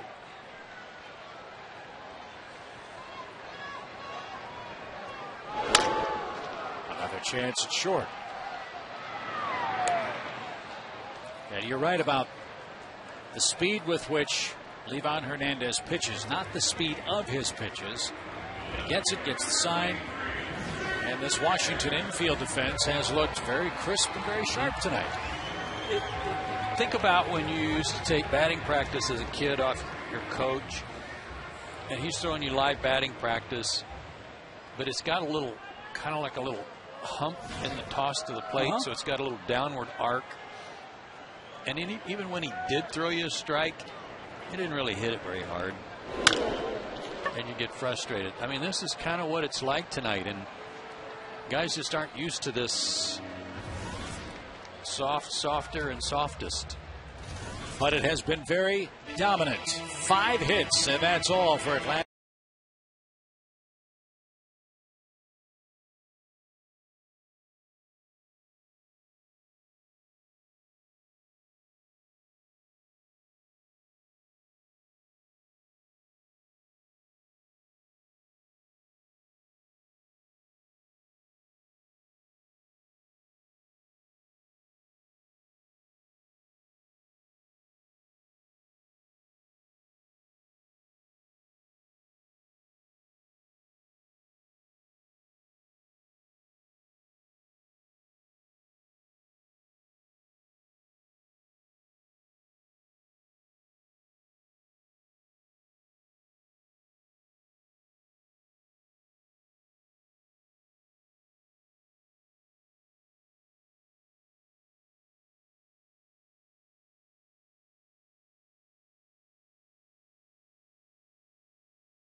Hits, 2 of them home runs. 1 went a mile, 1 went about a kilometer. Well, this one is a mile. It was in the 2nd inning, and just watch where this one lands. He got it all out here, out on the concourse. He hit it above the terrace level seats. Now let's go back to Jason's first at bat in the big leagues. He hit it in the bullpen a mile, and here's what we're going to compare him to. For Jason's homer that went in the bullpen. Now that 452 is at the right pillar of the chop house. That's just about parallel to where Jason's went. Something similar to that, okay? Now the other pillar at the chop house, 460, and right over here is where that home run landed from Adam Dunn, up in the right at the top of that walkway. Yowie. Like I said, that's Simpsonville. Joe's been out there a lot. And our AT&T call to the bullpen. We've already had the Battle of Curacao. Now it's the Battle of the Dunns. Adam Dunn versus Mike Dunn.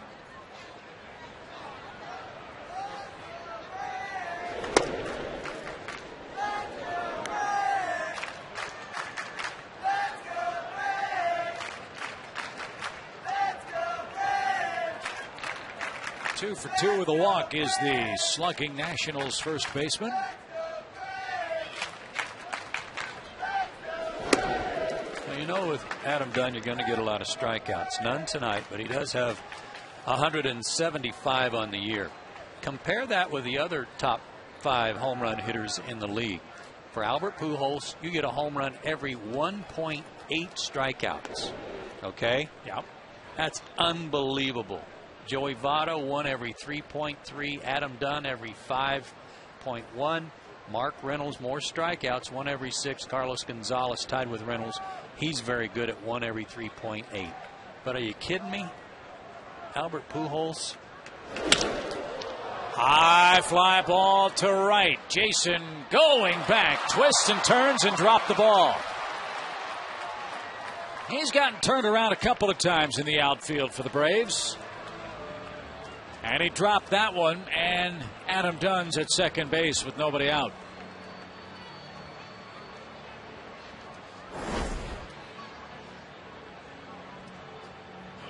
Got turned back around, though, where he could backpedal on it. He just didn't catch it cleanly. Kind of in the shallow part of the pocket of the glove and not back in the deep pocket. He squeezed it out. That is an error on Hayward. That's the 5th he's committed this year. And while at least to this point that hasn't cost the Braves a run yet, that's something else I know both you and I have talked about with some concern after the break. The Braves defensively have had some problems that they really have to clean up here in the final 2.5 weeks. Yeah, it's you gotta play flawless baseball the best you can. You're gonna make errors. That's inevitable. But you got to limit them, especially in pressure situations where the other team has a chance to parlay that error into runs. So a rough night for Bobby Cox's club tonight. 5-0. Justin Maxwell pinch running for Dunn. He's at second base.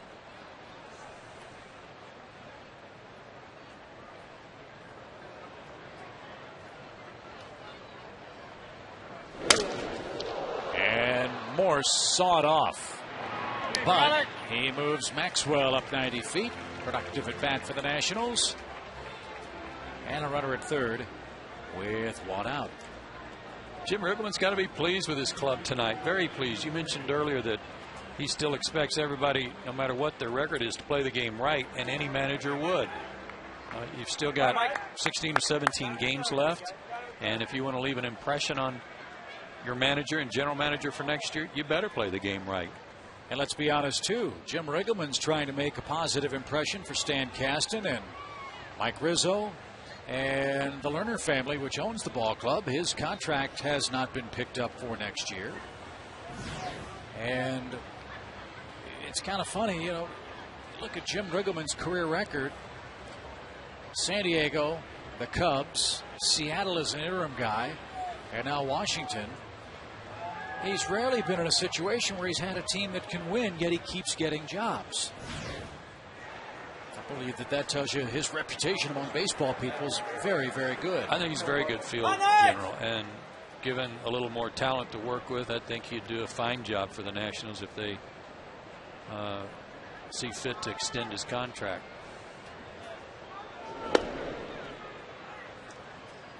He certainly didn't dodge any heat or criticism with regard to the incident down in Florida with the brawl. He certainly got a stiff fine because of it, but he didn't back away from any of it.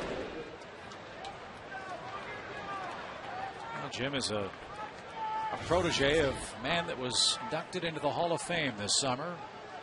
Was a coach on Whitey Herzog's staff when Whitey was the manager of the Cardinals. And like anyone who's been around the Braves system for all these years, anybody who's spent any time in the Cardinal system knows how the game is supposed to be played and expects that of his players. And you're right, tonight the Nationals have played like world beaters.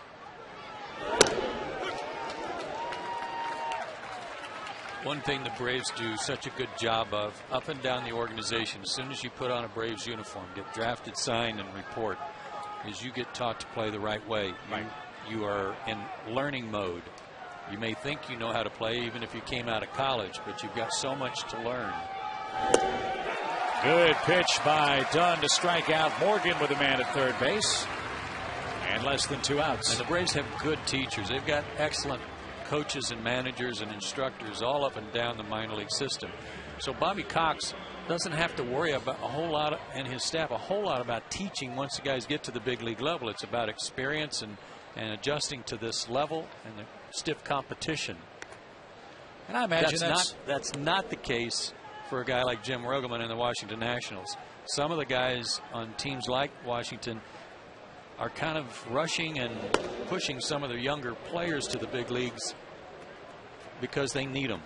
You know, they don't have a full roster of experienced players, so they may not be the polished product yet, so there's still some teaching that goes on at the major league level, and Riggleman's a good guy at doing that. And how many times have we gone to games in Washington? We get there 3 hours, 3.5 hours before the start of the game, and there the Nationals are, working on their bunt plays, working on their infield defense, taking ground balls, taking infield, taking outfield practice.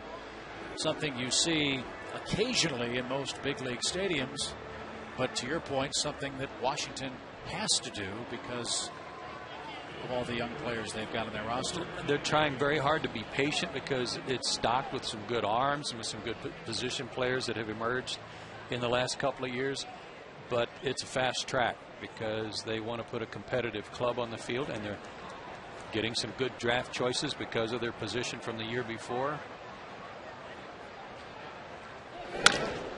Livan Hernandez, after an intentional walk, will ground to second.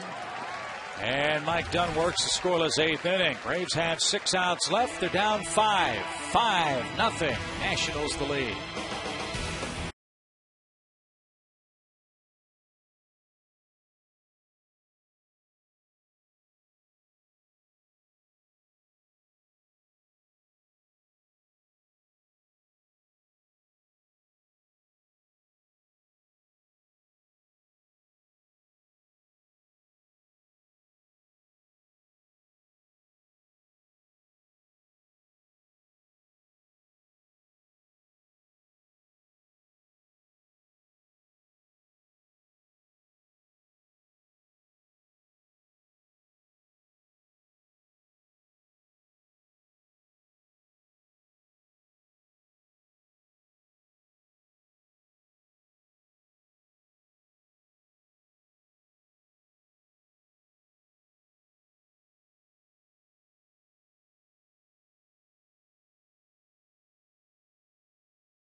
AirTran Airways, and by Verizon.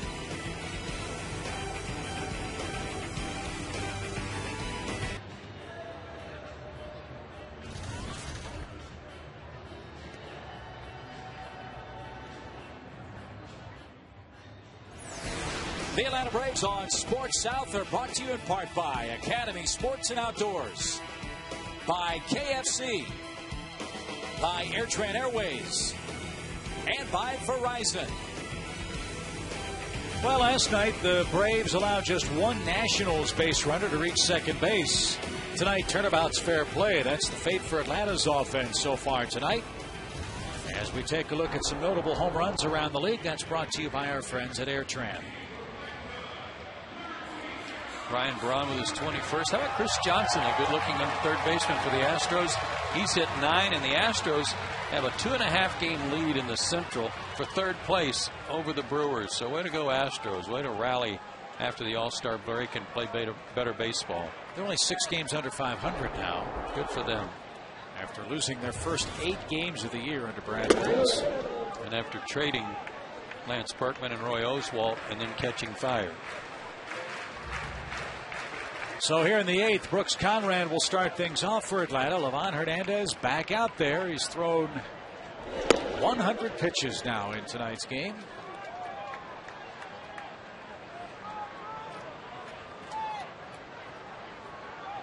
As we said of the Pittsburgh Pirates when we were at PNC Park, they're not going anywhere in postseason play. But games against the Braves are like their playoffs.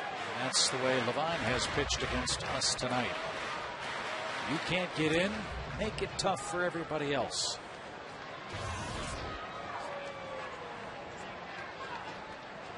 High fly ball to right. Justin Maxwell stays in the game and makes the catch shy of the fence. There's Justin. Mike Morse moves from right field to first base. Adam Gunn takes the rest of the night off. Told you about that Yankees-Rays game last night. Ray Brignac won it in the 11th with a walk-off homer. Yankees had a big lead tonight. Tampa Bay has scored 7 and leads them. Wow. 7-6 at Tropicana Field. Yankees start play tonight a half game behind Tampa Bay for the AL East title.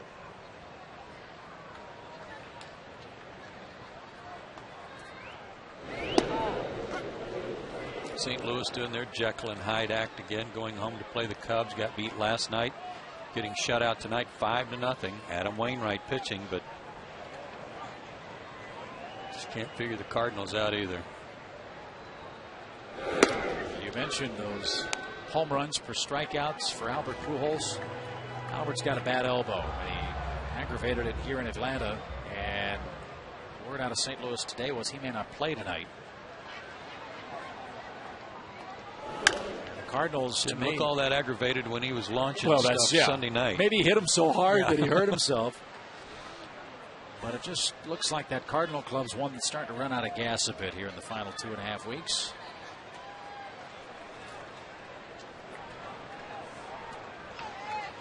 There's 7 back in the Central.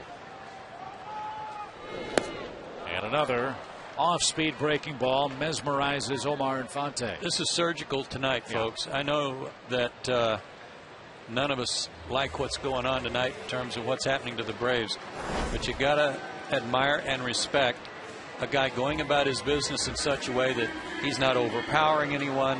He doesn't have one pitch that's eating everybody up. He's doing it in a different way, and he is so good at it.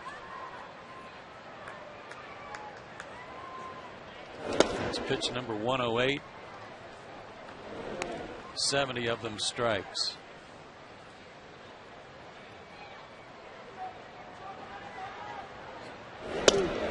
We watched him go out to warm up after making the last out in the top of the inning. He was kind of sauntered out there and never really wound up. He never towed the rubber like he is right now and went through his mechanics. He just kind of played catch with Pudge. threw about 6 fastballs, threw 1 breaking ball, and threw 1 sinker, and throw it down. I'm ready. It's kind of the way he's pitching, isn't Yeah. he? He's playing catch.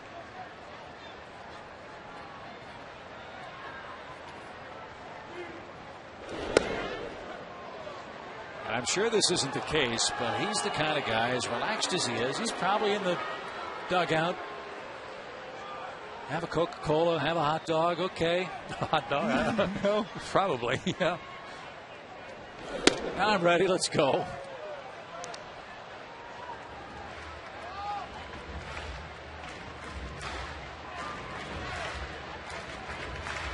He's pitched Hayward very carefully. Jason fisted a ball into right field for his hit tonight.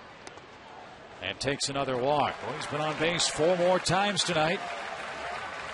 Hope with 1 on and 2 men retired. Time for a money and energy saving bright idea from Georgia Power. Caulk and weather strip around your windows and doors to save money and energy. Go to georgiapower.com for more energy saving tips. Georgia Power, a Southern company. This morning you would have noticed, if you didn't caulk or weather strip around your windows here in Atlanta, little touch of autumn. Very crisp morning on September 14th. Yeah, it was wonderful.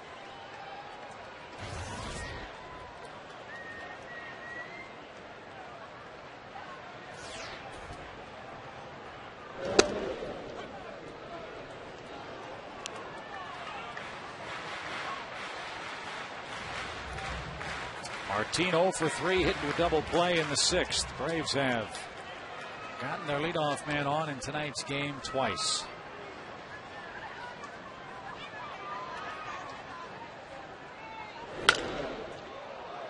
Yeah, that one's scorched foul to the right side. That ricocheted off about 5 things. I'm not sure that Glenn Hubbard got his hand on it, but right by him, went off the tarp, knocked the ball boy's chair over down the right field line, then off his glove, and then into the stands.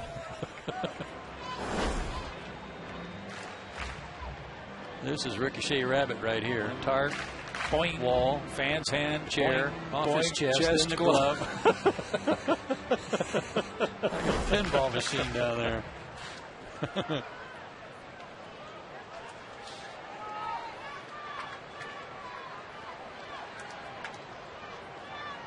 One ball, 2 strikes.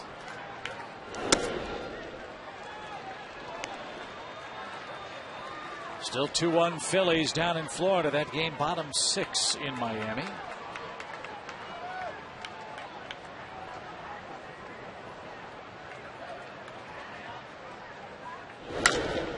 Fly ball center. And playable for Morgan.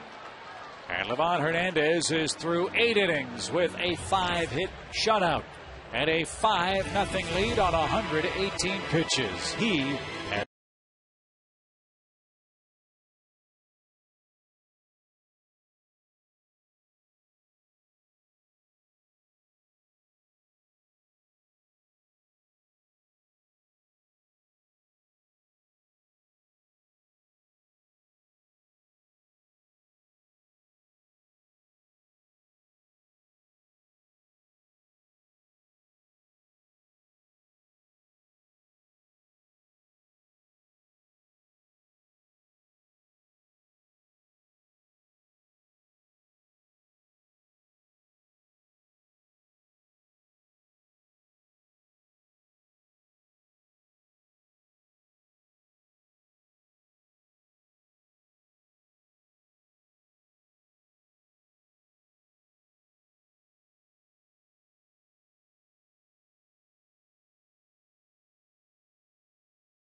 12:10 first pitch. We're on the air at noon for Mike Minor and John Lannon.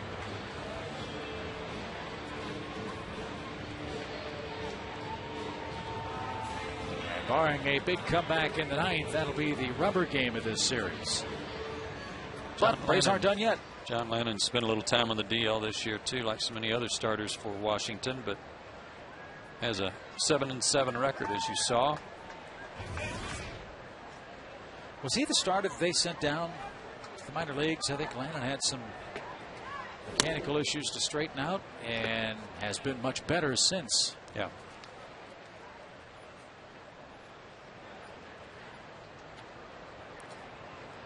Benny Espinosa, the leadoff man for Washington, goes to work in the ninth inning. Bobby Cox, another AT&T call to the bullpen. Right-hander Scott Proctor is on. Makes his 5th appearance. 2 outings ago, gave up a couple of runs to the Cardinals. Nice play at first, and Derek Lee wins the race to the bag.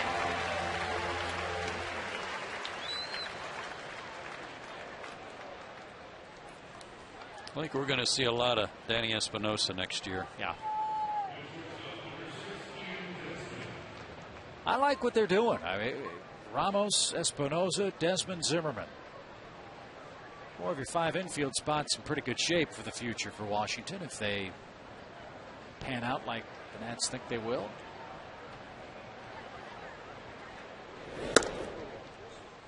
Losing Strasburg, certainly a big blow for them next year. What if Lannon and Levon, Jordan Zimmerman come back? They've got Storen to be their closer. He's a youngster they drafted and developed. They've got to make a decision about Adam Dunn. I recall they drafted and signed Bryce Harper. And he's still a teenager and maybe a rapid riser through the minor league ranks, much like Jason Hayward has been with the Braves.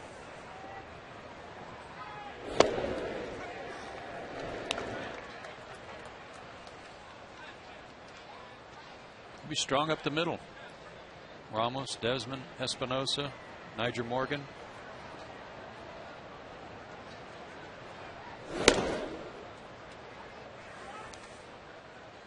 Three balls and a strike. Desmond 1 for 3 tonight.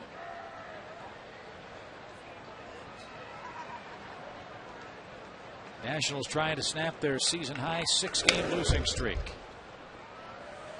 and have a 5-run lead.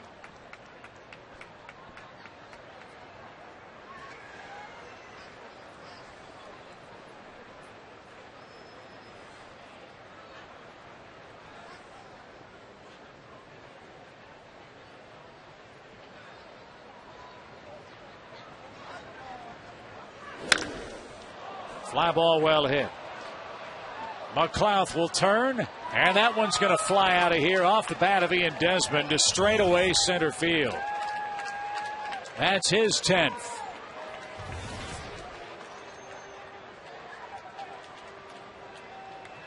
That was a swing that had so much leverage on it, hip leverage. It was incredible. Hands pulled in, and the hips helped swing the bat. Watch his hips turn, but the hand stayed inside the baseball. He didn't get great extension, but man, oh man, did he generate some power by keeping his hands in. And that was all dictated or the result of a good hip turn. That's his 4th home run against Atlanta this year. So 4 of his 10. Yep. And it was launched 6-0. Washington in command.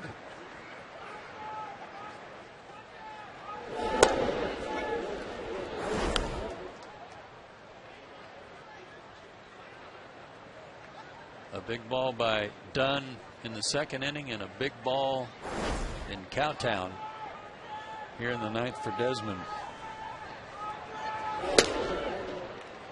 Bernardino thinking about a long ball. Sorry, I broke out an old country tune. I like it.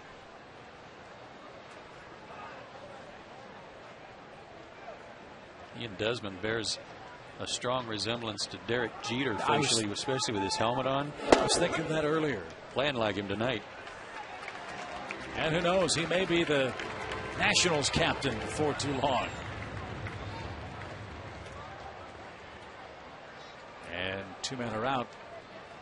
And Ryan Zimmerman, the batter. That's not taking anything away from what this guy, the batter's box, means to the Washington club. But talking to their people about Zimmerman, he's more of a quiet, stoic, steady soldier. He's not an in-your-face kind of vocal leader on their club. May develop into that. I can't, since we don't watch him every day, it's hard to make a blanket statement for the whole season, but I don't ever remember seeing Ryan Zimmerman not run out a pop-up or a ground out. He always hustles. It's one of the great things Joe DiMaggio talked about at the end of his career when he'd achieved so much as a baseball player, was on his way to the Hall of Fame. Someone asked him, why do you run so hard? Why do you play so hard? And he said, because there's always a chance that someone in the stands never saw me play before. And he wanted that fan's indelible image of him to be playing the game the right way.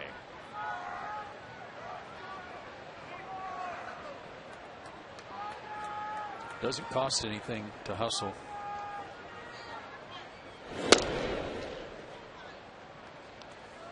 Zimmerman walks with 2 out.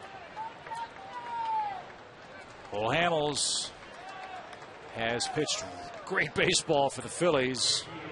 Last report, I think he had a losing record, maybe a game under 500, but that's really deceiving as well as he's pitched. Yeah, but he could have been 2-8 and be 7-8 now the way he's been pitching lately, because he's been outstanding. Back to his old form. And San Diego a big lead out west. Well, this is an exciting time of year. Nothing quite like the wild card races, all the divisional races. I mean, Cincinnati, their magic number 13 coming into play tonight. The combination of Reds wins and Cardinals losses means Cincinnati wins the Central. They've already guaranteed themselves their first winning season in 10 years. That's great. Wonderful job by Dusty Baker. He'll be a Manager of the Year candidate along with Bud Black and Bobby Cox.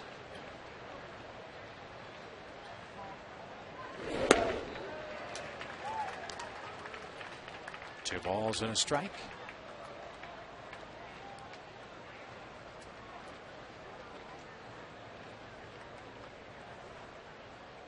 This game got out of hand in the second inning. Washington scored 3 times against Jair Jurgens, who coming into tonight's start was a dominant 6-1 at home. Command, command, command was key number 1 for Jurgens tonight.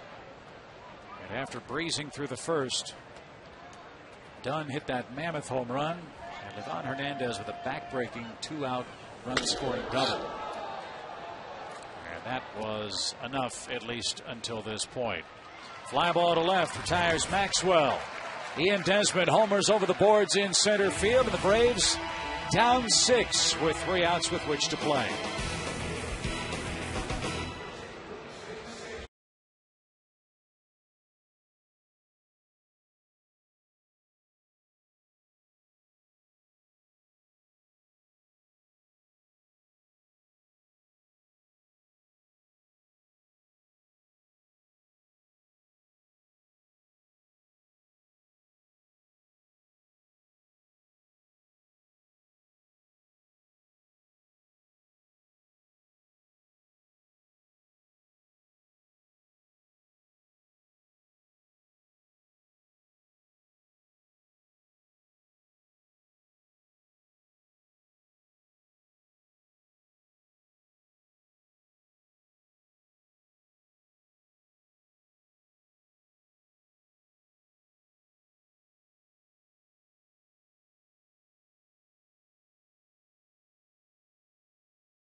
From Adam Dunn, somewhere in the vicinity of 460 plus feet out there at the top of the bleachers in right center field. It bounced out into the center field concourse.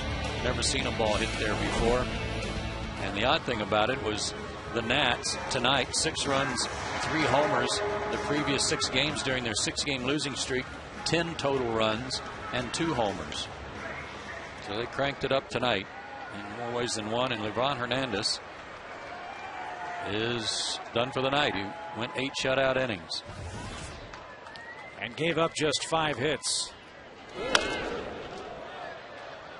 So Washington into the bullpen for the first time, and their bullpen has been awesome in September.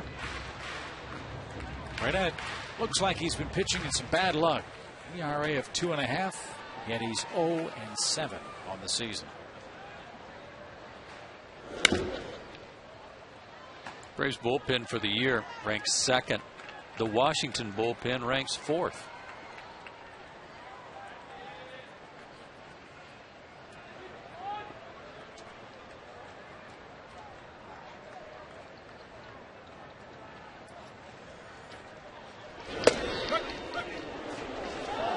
That's at the knees. And 1 out. The last Publix Friday night fireworks show's coming up October 1st. The Braves and Phillies battle here in Atlanta. It's your last chance to see the #1 fireworks show in the Southeast. Get your tickets. Call us at 800-745-3000 or log on to braves.com/tickets.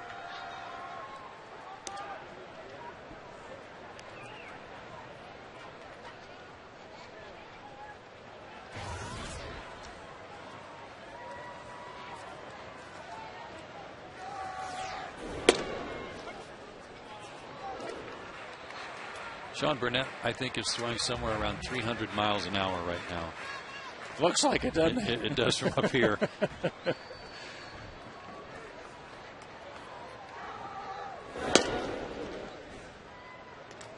2 balls and a strike. Washington looking for only its 2nd road shutout this season. Braves have been shut out 3 times at home.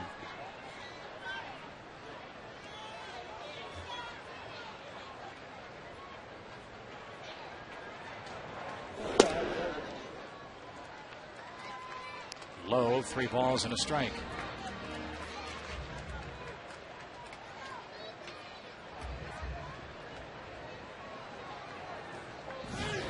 Ross will hit for Nate McLouth. And he'll do so with a man aboard. Braves not done yet.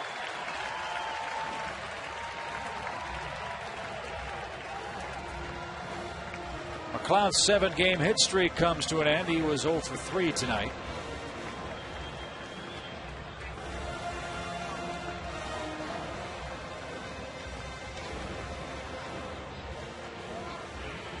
Braves have been shut out for the last 14 1/3 innings. And they've gone through a power outage. They're not a team that hits a lot of home runs to begin with. But through the first 14 days of September, Braves have only hit 6 homers. First 14 days of August, they had hit 17 homers.